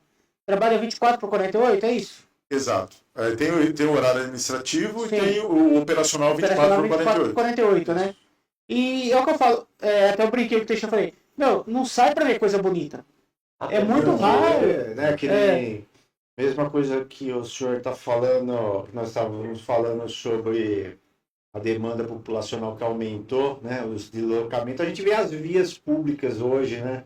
Que há 10 anos atrás, você sair da Americana, aqui do centro, vamos dizer, a Avenida Silos, era tranquila. Hoje você não anda mais, né? Foi feita uma pesquisa recente que ali da Avenida Silos, KSP, em horário de pico, passa 2.000 veículos por hora. Então você imagine também a quantidade de acidentes automobilísticos que aumentaram, né? Exato. Sim. Exato. O nosso carro-chefe ainda é acidente com moto, né? E para o público entender, né? No momento de emergência, quais são as situações que ele liga o 192 para a ambulância e qual é a situação que ele liga para a unidade de resgate do bombeiro 93? Excelente pergunta. Existe uma lei que regulamenta isso, tá? Essa lei ela fala das ocorrências próprias de bombeiro e as ocorrências não próprias de bombeiro. Então vamos lá. Quais são as ocorrências próprias do bombeiro? Então são ocorrências de incêndio, salvamento diversos, salvamento de pessoas presas em altura, salvamento aquático, mergulho, acidentes de trânsito. Essas ocorrências são ocorrências próprias de bombeiro. Existem as ocorrências não próprias de bombeiros, que seriam as ocorrências para ligar para o sistema 192, a ambulância, que são as emergências clínicas, normalmente. Então, o indício de infarto, ocorrências... queda. Seria um caso clínico ali, um AVE, né, o acidente vascular encefálico, a parada cardíaca, a crise convulsiva, de repente até uma ocorrência de parto. Essas são as ocorrências não próprias. Porém, o bombeiro atende? Todas. Atende. Em quais casos? Nos casos que não tem ambulância disponível. Então, não é que o bombeiro não atende as ocorrências do bombeiro, é que preferencialmente você liga 192 para emergências clínicas. Então eu estou com uma dor no peito, uma suspeita de infarto, eu tenho alguém da minha família que está em crise convulsiva, eu estou com dor de cabeça, eu não sei o que é. Emergências clínicas, mas por que isso? É 192. Mas por que isso? Porque no sistema de ambulância, eu tenho um enfermeiro lá. Tem um enfermeiro, muitas vezes tem o suporte avançado, que é um médico. O SAMU, por exemplo, ele tem a unidade avançada, que tem um médico tripulando, tem uma regulação médica. É uma ocorrência mais voltada para a área médica. O bombeiro já é uma ocorrência mais voltada para a área de salvamento. E aí nós temos equipamentos, o conhecimento técnico, e também para traumas, ocorrências de trauma. A gente tem o equipamento para imobilização, os equipamentos, materiais. Então é isso. De ferragens, né? Acidentes de trânsito, presos em ferragens. Então, a gente orienta sempre. É acidente de trânsito? Bombeiro. Tem trauma? queda, fratura, corpo de bombeiros. Ah, não tem trauma, a gente já começa por aí. Vítima não tem trauma, ela teve um desmaio, ela teve uma síncope, né? Ela teve lá uma crise convulsiva. Liga o 92, preferencialmente. Até as ocorrências que não são emergenciais. Existe a diferença de urgência e emergência. Então, de repente, é uma urgência, mas não é uma emergência. A emergência ela vai afetar a vida num curto espaço de tempo. A urgência ela já não tem tanta pressa. Você pode ligar o 92. Mas, assim, ligou, como a gente fala, ligou o 92. De repente, qualquer município ligou para o SAMU, para a ambulância. Ah, eles vão dizer para vocês, de repente, falar, não tem ambulância. Não é, o bombeiro vai atender, pode ligar o 93. Mas é uma preferência, porque são coisas diferentes, são segmentos diferentes, né? E é assim que funciona, então a lei fala isso. Mas há uma comunicação entre o 92 e o 93? Sim, temos comunicação. Hoje nós temos, inclusive, um rádio comunicador que transmite ocorrências direto para o sistema 192. Tá? Assim como nós temos um sistema interligado com a Polícia Militar. Então, o cidadão, a população, é sempre bom saber que ela tem o telefone 193, tem o telefone 192, tem o telefone 190 e tem o telefone 153 aqui na cidade americana. Ainda o sistema não é único, que é um sonho, desejo, assim como, vou falar dos Estados Unidos de novo, né? O 911, né? O 911 lá dos Estados Unidos, onde é um número só para tudo. E aí lá eles fazem o direcionamento da triagem. Ainda é um sonho ter esse número único. Existe um projeto no Brasil para que tenha isso. Mas quem sabe um dia. Mas ainda não é. Mas a gente se comunica. Todas as instituições. A Guarda Municipal aqui é muito atuante. A gente tem contato direto. A gente é do nosso lado aqui do bombeiro, né? A gente tem essa comunicação. O 92 também é muito atuante aqui. A coordenação, a Adriana Pacheco, né? Então faz um trabalho sensacional. A Polícia Militar, eles mandam. A Polícia Militar, se ele 190, ele já faz um cadastro. A hora que ele clica, ele digita a palavra bombeiro, já vem para nós. Na nossa tela. E a nossa tela fica o tempo todo atualizando e a gente fica observando lá no sistema.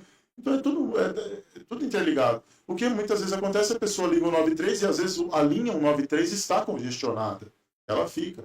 Aí ela desiste. Mas ela tem as outras opções. É bom saber disso, tá? Acho que é de utilidade pública as pessoas saberem que pode ligar os outros números que eles vão ligar para nós.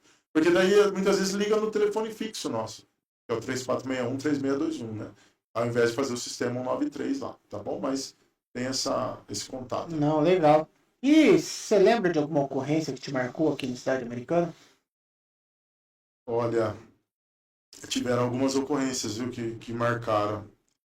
É que assim, ó, particularmente, talvez se você conversar com, acho que quase todos os bombeiros, o Amâncio, o Gasparotto estão aí para não me deixar mentir. A gente não gosta muito de falar de ocorrências graves, né? A gente não gosta, a gente meio que, a gente tenta esquecer, na verdade. As ocorrências não fica sem louco, vídeo, né? Muita tragédia, né? Exato. Então, teve uma ocorrência na Avenida Paulista de uma moça que estava em frente a uma padaria lá na Avenida Paulista aqui americana, que eu atendi ela de manhã, e um indivíduo que estava saindo de uma boate atropelou ela em cima da calçada e esmagou a perna dela. Acredito que, se eu não me engano, ela perdeu uma parte da perna. Ela estava indo para um curso de computação, inglês. Ela estava sentada numa mureta e o carro invadiu. Eu atendi aquela moça, e quando você chega e vê uma jovem, uma pessoa tão nova, né? E você vê aquela situação da perna dela, acaba assim, marcando. Tiveram ocorrências na rodovia Luiz de Queiroz, eu atendi muitas. Um casal saindo da festa do peão, na época que ainda tinha os eucaliptos ali, aquele acesso para a Avenida Silos, vindo de Piracicaba ainda existia, hoje está fechado, né? Aquele acesso ali, próximo, o casal... Eu acredito que o veículo estava muito em alta velocidade, tinha os eucaliptos ali, ele bateu no eucalipto, eles foram injetados para muito longe do veículo, o veículo se destruiu totalmente. Então você vê uma jovem e um jovem, dois jovens, né? Já em parada cardiorrespiratória. Teve um incêndio aqui, um veículo pegou fogo aqui na Luiz de Queiroz, uma família inteira morreu queimada, um veículo, inclusive crianças.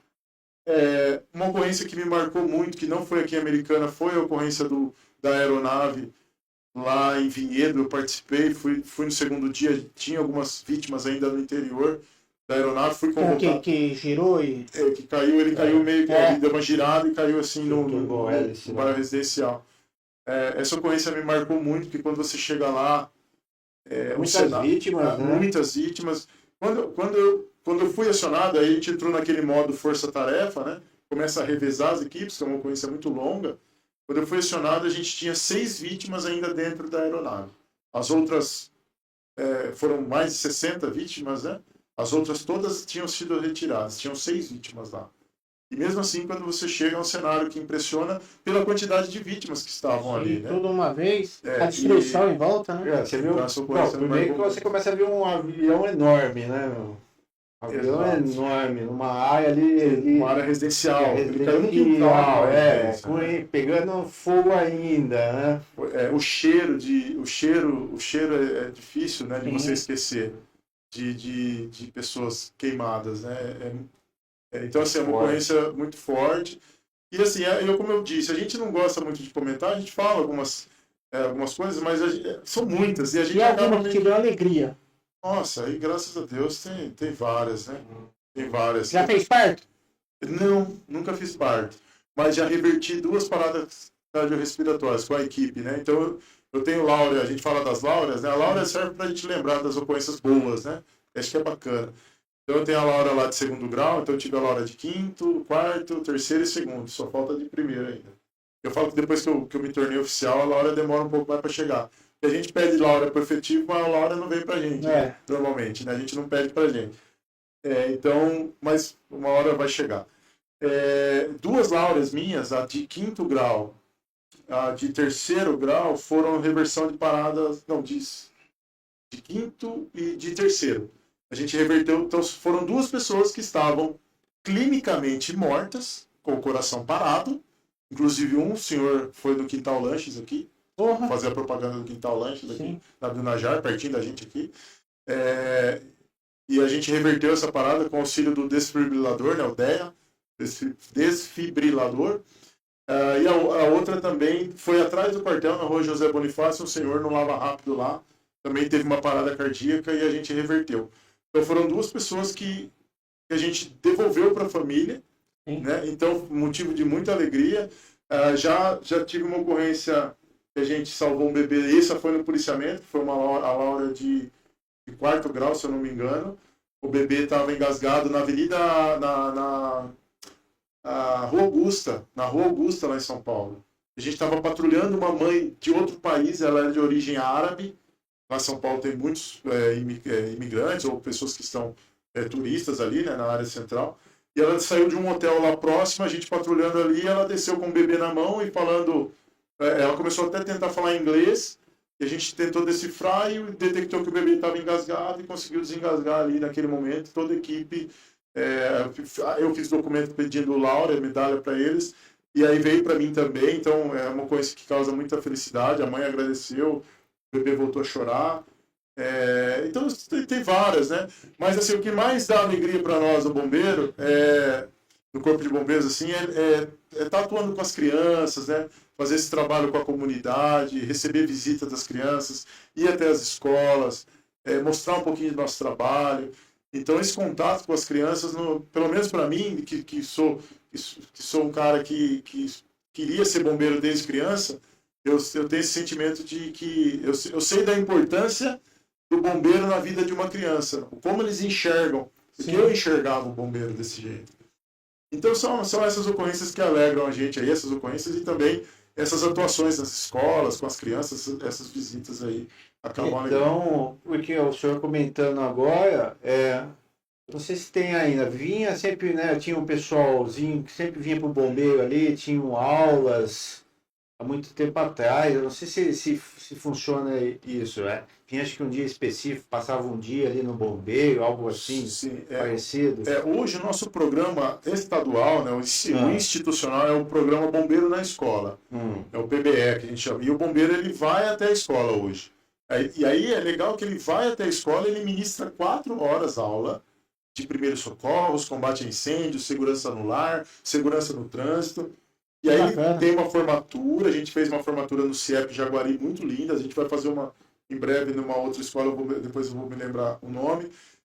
Fizemos formatura no Colégio Dom Bosco também.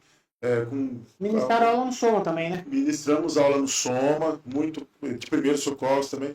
Hoje a gente faz essa função. A gente ainda recebe visitas? Sim. A gente recebemos visitas de Tinha um escola. período que o pessoal ia até tinha lá, uma né? época que Uma época, talvez você bem esteja atrás, falando, aí, 20 anos era atrás. o programa, talvez o programa Bombeiro Mirim. Ele Exatamente. Isso existiu mesmo. Quando eu entrei no Bombeiro, ele estava meio que extinção, né? Acabando. Mas hoje o forte nosso é o programa Bombeiro na Escola, que também tem um sucesso enorme. As crianças e adolescentes, eles assim como o ProERD é um programa de sucesso, né? Da Polícia Militar, copiado no Brasil todo, as crianças e adolescentes elas gostam bastante da nossa presença lá. São aulas mais descontraídas, eles aprendem coisas diferentes, então assim, é bem bacana. Então para nós é muito gratificante, né, atuar nessa atividade. E aí a sua pergunta, acho que eu não respondi dessa juventude, né, que entra hoje, né. Ô Paulo, eu sou um cara que eu tento entender as pessoas, né. Então eu já entendo que os jovens, eles são mais voltados à tecnologia. Eu vou resumir, normalmente eles são mais inteligentes do que nós, né? Mas nós somos da geração de pegar no pesado, né? De pegar nós era, eu ainda estou com 41 anos, eu posso dizer que eu sou dessa geração ainda de... Saiu do analógico pro digital, né? A minha geração ainda está com dificuldade de se adaptar ao digital, né? A gente se adaptou, mas mais ou menos. Essa geração não, são os caras mais... Eles têm uma inteligência diferente, só que em contrapartida... Já nasce interagindo com a internet. Então eles são inteligentes. Eles são mais questionadores. Hoje, eu falo que quando eu entrei no Bombeiro, quando o Gasparotto falava assim, ô Brussolini, faz o sargento Gasparotto, chegava pro soldado Brussolini e falava, ô Brussolini, vai e sobe aquela árvore lá. Eu falava assim, senhor, ele subia. Hoje, se eu mandar um soldado subir numa árvore, ele vai falar, tenente, por que eu vou subir na árvore? Não, por causa disso, mas não é melhor fazer desse jeito aqui? Mas no equipamento, mas senhor... Então, hoje, quando eu emano uma ordem, quando eu dou uma ordem, eu já dou a ordem explicando já. Cara, sobe na árvore ali, porque nós vamos fazer um treinamento assim, ó, pega a corda, eu detalho tudo. E mesmo assim, às vezes vem um questionamento. Então, mas a gente tem que entender que são gerações diferentes. Então, assim, eles já têm uma dificuldade de lidar um pouco mais, eles são mais questionadores. Com ordens também, né? Eles têm uma dificuldade de ter com ordens, entender. Por exemplo, a gente faz faxina no quartel, né? E às vezes a gente sabe que tem cara que fala, pô, mas eu sou bombeiro, eu não sou faxineiro. Mas, cara, é a nossa casa, a gente fica ali 24 horas, a gente dorme, acorda, almoça, dorme quando dá, né, pra dormir, né? A gente fica o dia inteiro ali. Se a gente não limpar a nossa casa, nós temos uma faxineira lá, auxiliar que é a Dona Maria, que inclusive faz um trabalho espetacular. Não pode deixar tudo pra ela, né? Oi? Não pode deixar Mas tudo não pra dá ela. pra deixar tudo pra ela, né? A gente tem que fazer a nossa parte. Então, são esses detalhes aí. Mas eu entendo, Paulo, que eu não vejo uma geração ruim, como muitos taxam, né?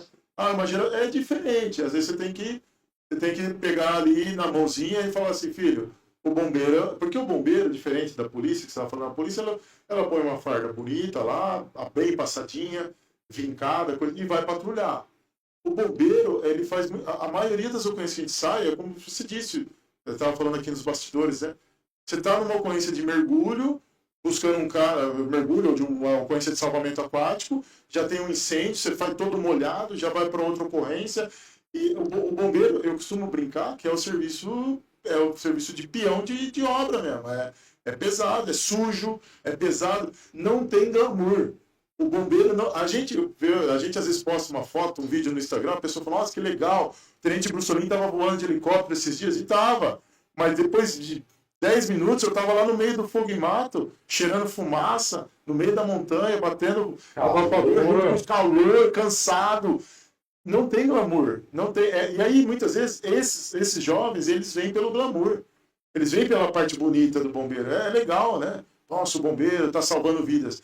Mas o serviço continua sendo sujo, barulhento, pesado, cansativo. Não mudou o serviço. O Teixeira Neto fala muito isso. O Teixeira Neto é um cara fenomenal, né? Sim. Cabo Teixeira Neto. Ele falou, tenente, a geração mudou, mas o serviço é o mesmo. É pesado do mesmo jeito. Tem que ter o militar, ele tem que ter arrojo, ele tem que ter vivacidade, ele tem que ter vibração, porque é tudo muito rápido. Então você está aqui tomando um café da manhã lá no quartel, a hora que toca o alarme, é rápido. Você não pode ser um cara muito devagar, não pode ficar pensando muito, né, meu? Você tem que lembrar... A morte da bezerra, né? Cara, é tudo muito rápido, entendeu? Então essa geração, eu entendo que a gente tem que... Eu falo que muita coisa é culpa nossa como comandante, de não chegar e falar, pessoal, aqui é assim, meu.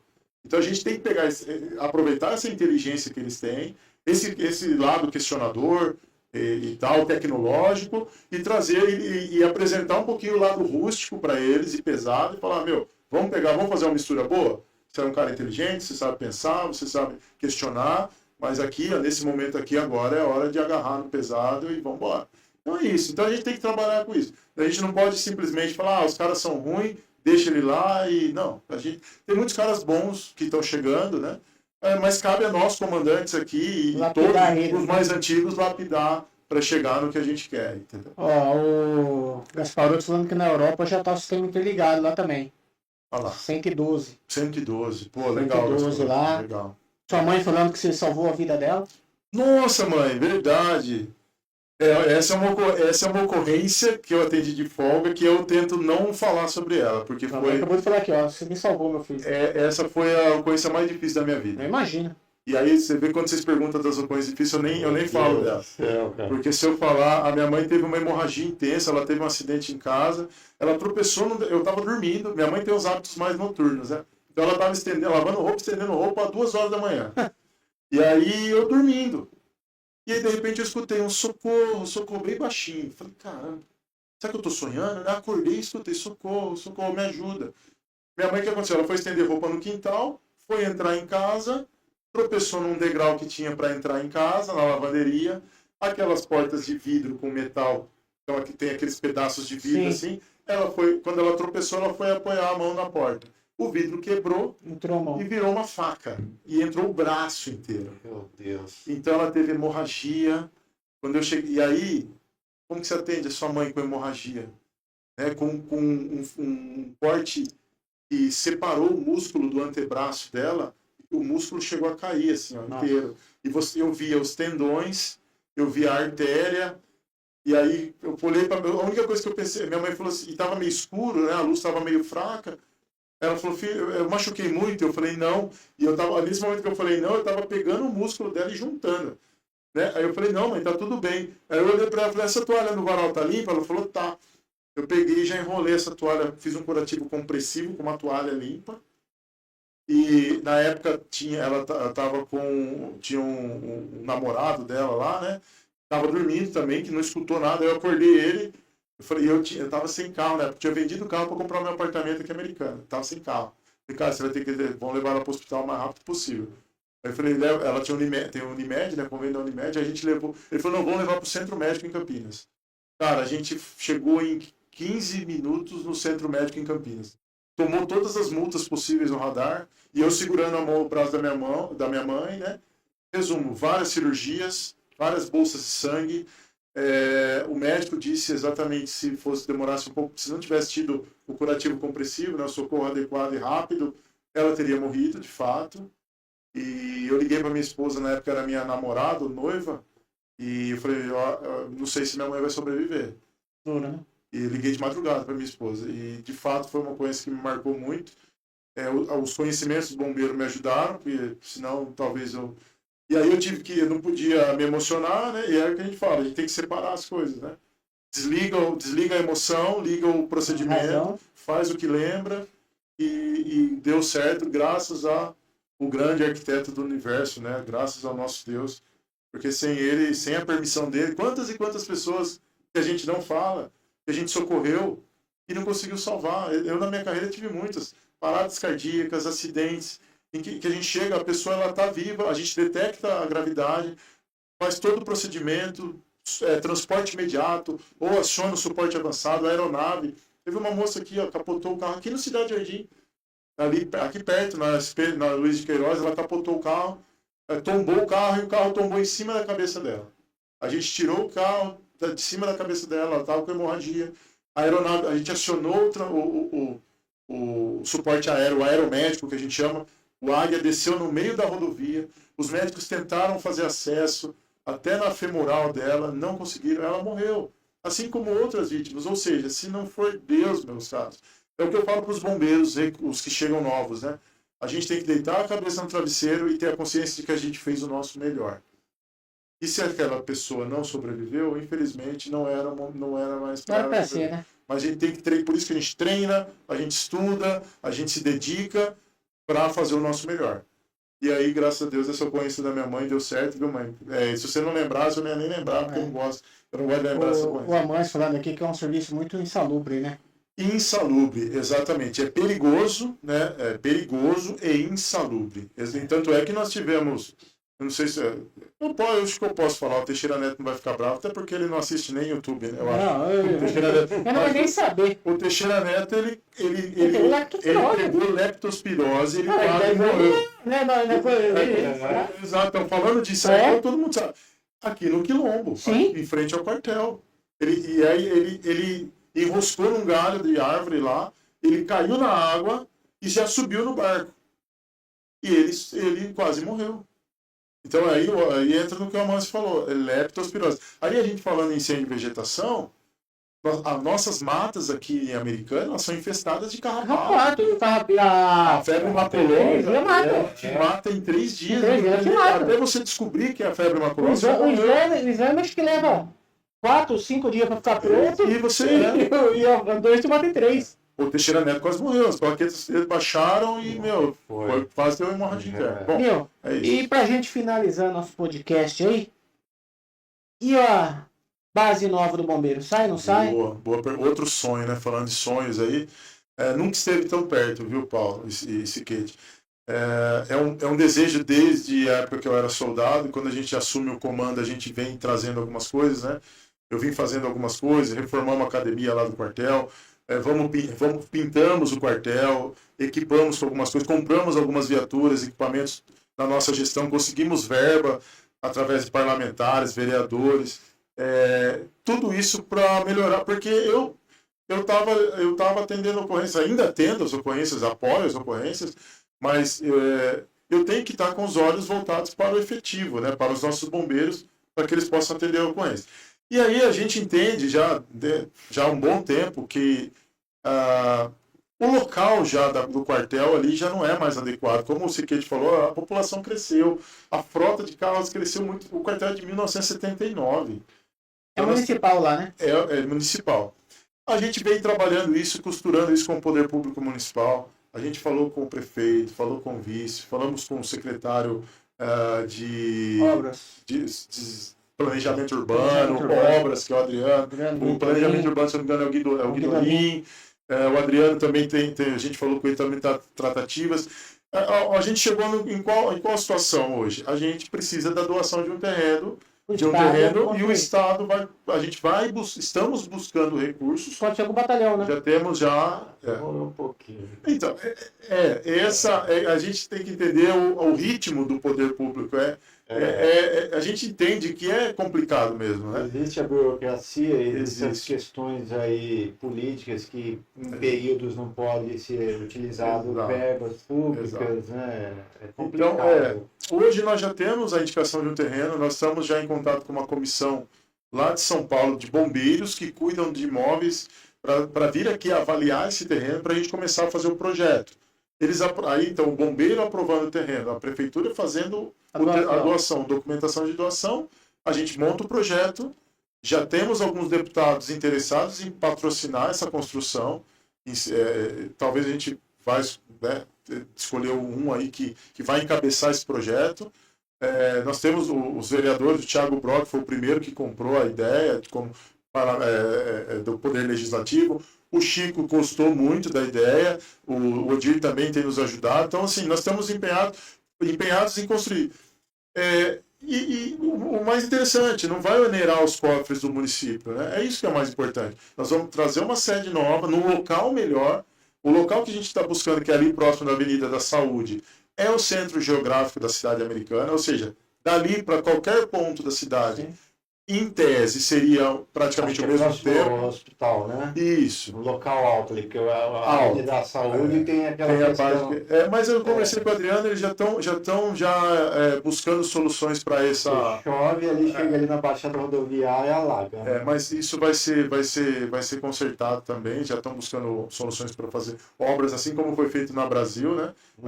Eu cheguei aqui em Americana como soldado, eu atendi muitas ocorrências de enchente na Avenida Brasil, inclusive com a morte de um motociclista, lá onde é o Suns Clube hoje, que entrou no asfalto. O Gasparoto estava nessa ocorrência, a gente procurou esse motociclista. Foi uma coisa muito idiota, pode dizer. Procuramos e só encontramos quando a água baixou, infelizmente. Mas hoje o problema da Avenida Brasil praticamente foi solucionado. Zero. Nós temos uma foto do nosso caminhão, o autobomba escada, depois eu mostro para vocês aqui. Ele estava com metade do caminhão cheio de água na Avenida Brasil. Então, a ideia do poder público hoje é fazer lá na Avenida da Saúde uma obra parecida. Ainda mais agora com a Avenida do Shopping, né? O ônibus, né? Lembra a ocorrência do ônibus? O ônibus é um veículo alto, grande, e mesmo assim a correnteza foi arrastado. O Amâncio falou que era um sonho dele aí. O quartel novo. Deus quiser, nós estamos... Você tá nativo ainda? Não, aposentou, mas ele vai ajudar a gente aí. A Mãe é um cara muito querido aqui na cidade americana, muito conhecido, e eu tenho certeza que ele vai estar lá. E outra também, nada mais que obrigação do deputado também lembrar e dar uma força. Vamos ser bem sinceros. Ninguém tá pedindo favor para ninguém. Não é para mim, é para a população. Isso reflete em melhor atendimento.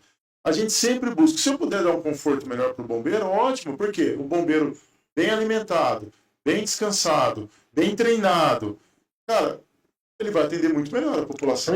E se o quartel tiver numa localização melhor ainda. Pô, você tem a Avenida da Saúde, você tem a Nossa Senhora de Fátima, você tem Antônio Pinto Duarte, é próximo do hospital, o acesso para as rodovias, a Anhanguera, Luiz Figueiredo. Ali são grandes vias, são vias arteriais que vai nos levar a qualquer lugar da cidade. A gente sai do fluxo de trânsito que fica travado ali. Você pega ali 5 horas da tarde, 5h30, onde vocês estão, tá morto o trânsito. Exatamente. Então, mas o que eu estou feliz é assim, nunca esteve tão perto, porque a gente chegou num momento que o poder público realmente entendeu a importância, a necessidade, abraçou essa ideia. Agora são os ajustes e demora mesmo, né? Até aprovar, montar projeto, captar recursos. Eu acredito que aí, pelo menos, aí, uns 2 anos, se a gente começar a obra, pelo menos... Um pouquinho mais, porque ano que vem tem eleição. Né? Então, a minha ideia seria começar, pelo menos, a aprovar o projeto, aprovar o início das obras no ano que vem. Se conseguir começar no ano que vem, coisa linda. Parabéns, porque as coisas são demoradas, são burocráticas. Quanto tempo que está ali já deveria ter mudado antes? Tem que ter coragem, Porque, assim, na verdade, pessoal, a gente está buscando. O que eu estou fazendo hoje, a corrida do bombeiro, a sede nova, as verbas que a gente conseguimos 200 mil reais com o Thiago Brock, na verdade, com um deputado estadual lá de Santos, Paulo Alexandre Barbosa, através do Thiago Brock. Tudo que a gente faz aqui, os políticos que estão nos ajudando, na verdade é mais trabalho para a gente. Eu poderia estar aqui e ficar quieto, né? Vou lá, bato o meu cartão de ponto lá, que não tem, né? Mas em tese lá, vou lá, compro o meu horário. Poderia ser. Acabou, mas eu só estou buscando dor de cabeça. Minha esposa sabe, coitada. Minha filha fala, papai, mas você vai trabalhar de novo. Eu chego em casa, às vezes eu trabalho. Normalmente eu tomo um banho, pego meu notebook, vou para o meu escritório lá, perto do meu quarto, para o meu escritório e continuo trabalhando no bombeiro. Então o pessoal fala, às vezes as pessoas não veem, né? E tá tudo bem, né? Eu não estou reclamando. Eu estou dizendo assim, é um caminho que a gente busca que não é para nós, é para a população, é para a sociedade. Porque eu falo que o funcionário público ele tem que gostar de gente. Sim. Ele tem que amar as pessoas, Paulo. O policial militar ele tem que amar pessoas. E infelizmente tem gente que não gosta de pessoas. Eu gosto de animais também, né? Cachorro, tal, gato, todos os animais, a fauna. Mas a gente tem que gostar de gente, a gente tem que gostar de pessoas. E a gente batalha para isso, para melhorar as coisas para as pessoas, para os bombeiros e para a população. E é isso, e dá trabalho. Não é fácil, consome muito tempo, né? Isso consome o tempo da gente. Então minha filha às vezes fala, papai, mas você vai trabalhar de novo. Ô, filha, desculpa, mas papai tem que trabalhar. A minha esposa fala, mas quando você vai pegar folga? Porque a gente tem a folga da semana. Não dá para pegar folga. Se eu pegar folga, eu não cumpro meus compromissos. Então, às vezes a gente pega, às vezes a gente não pega. Quantas vezes eu saio de 24 horas e eu teria o direito a uma folga? Mas eu trabalho direto. Eu trabalho direto, sem dormir. E tá tudo bem, mas um dia eu vou descansar lá, né? Quem sabe, se Deus permitir, eu vou descansar lá nos braços do Senhor lá. Mas hoje a gente tem que trabalhar e tá tudo certo, faz parte. E assim, tem muita gente fazendo isso. Como eu disse, a população muitas vezes critica a polícia militar, critica a prefeitura, critica o governo, critica... Mas quem conhece os bastidores sabe que nós temos muita gente boa fazendo as coisas acontecer. Na polícia militar, na infantaria, no bombeiro, na prefeitura, no estado. Então é só você estando ali perto, conhecendo e vendo pessoas vocacionadas, que amam pessoas e trabalham dia e noite. Esses dias estava lá o secretário apagando fogo, o secretário de meio ambiente aqui, o Adriano também sempre, eu também largo tudo, muitas vezes quando a gente, como eu falei, da ocorrência lá das empresas do Carioba, larguei o jantar de aniversário de casamento, vou fazer o quê? Como que eu vou dormir lá no meu quarto, sabendo que todos os nossos bombeiros de Americana estão lá numa ocorrência gravíssima, que vão para... Não tem como, é Como não se importar com isso, né? Não tem como não se importar. Então é isso. Então a gente tem que enaltecer sim o serviço público, porque a gente às vezes usa... Agora é um desabafo, só para finalizar. Não. A gente ouve muitas vezes a frase classe privilegiada, né, o termo.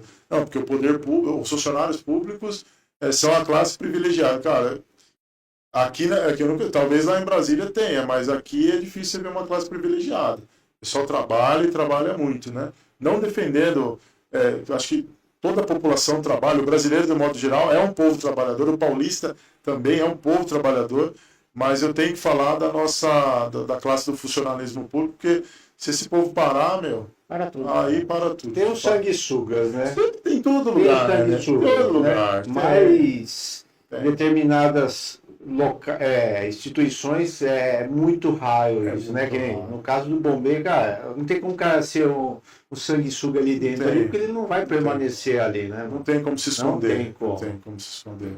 Até porque na hora que acionar lá a sirene vai enfrentar um incêndio ali, se ele não tiver treinamento, se não tiver técnica ali, morre junto, né? Exato. O primeiro morrer, morre né? junto. Não tem como ter preguiça, né? Você tem que fazer, cara. Ou você faz ou você faz. Meu irmão, obrigado pela participação aí. A gente deixa as portas abertas aí pra vir mais vezes aí. Sabe que a casa é sua aqui. Considerações finais? Só agradecer mais uma vez, agradecer a todos que estão acompanhando aqui, né? Minha mãe, minha esposa, as mulheres da minha vida, minha filha, minha irmã Mariana, minha irmã Juliana, que estão lá nos Estados Unidos. Deus abençoe e acompanhe vocês aí. Estão morando lá, né? Só Deus sabe quando volta. Ou quem sabe eu vou pra lá um dia. É isso que eu tô vendo. Quem sabe, viu? Vai ser bombeiro lá. Então, quem sabe. Agradecer o Gasparotto, agradecer aqui o Amâncio, o patrulheiro evangelista, todos os amigos aqui, minha tia Isabel, que está aqui. Bom, e agradecer o convite, né? Se eu não falei o nome de alguém, perdão. Deus abençoe a sua vida também. Agradecer, Paulo, pelo convite. É sempre um prazer estar aqui. Falar da minha profissão, para mim é um prazer imenso. Eu amo, né, o que eu faço. Então, Siquete, que esteve aí nas trincheiras, aí nas fileiras da corporação, né? Que Deus te abençoe nessa vida da inatividade, mas a gente nunca aposenta, né? A gente está sempre aí alerta, atento. Então, no seu nome aí, agradecer a todos os veteranos do bombeiro, da polícia, o Flavião, veterano lá, né, o pai do Teixeira Neto, o Márcio, né, que é puta. Então, todos os veteranos com quem eu trabalhei, que deram a sua contribuição com galhardia, com honra, com coragem, o próprio Amâncio, né, e cumpriu sua missão aí. Então, não é fácil. Só quem viveu isso aí sabe. Até hoje eu recebi a ligação de um major. Aí ele falou: como é que tá? Você tá bem? Eu falei: estou sobrevivendo e tentando manter a sanidade mental. É mais ou menos isso, né? Se a gente sobreviver, aposentar com a sanidade mental em dia, já tá bom, né? Poder curtir com a família. Então, agradecer a todos. Agradecer vocês aí, toda a sua equipe, o podcast aqui tá na mira, sensacional, desejo que tenha muito sucesso, né? E conte sempre com a gente, estamos à disposição para qualquer dúvidas aí, se precisar que a gente volte aí. E agradecer pelo petisco, ele tava bom. Para falar para minha esposa que ela tava preocupada que eu não jantei. Vai terminar ele aqui. Tem um lanche deles lá, muito bom lá. Tava 2 lanches por R$49,90. Muito bom. R$49,90, R$49,90. Hoje, às vezes, você paga R$30 num lanchezinho aí, pequenininho. Lá é grande. Ali você vai pagar 2, caprichado. Esse aqui é de coração, considerações finais? Agradeço a todos novamente aí por estar nos assistindo, curtindo, compartilhando, né? Prestigiando aí a nossa página, né? Então agradeço a todos de coração, que Deus guarde a todos vocês, né? Tenham uma boa noite, né? Quem for assistir posteriormente aí também aí, né? Curtam e Deus abençoe a todos. Pessoal, é isso aí. Obrigado a todos aí. Não esqueçam de se inscrever no nosso canal.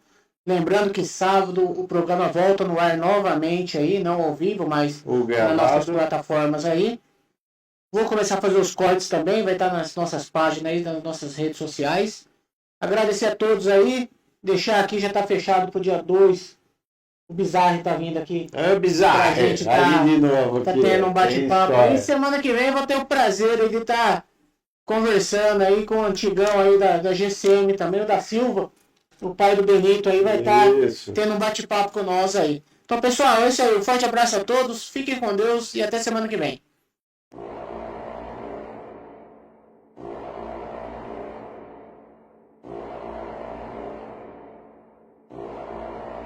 Yeah.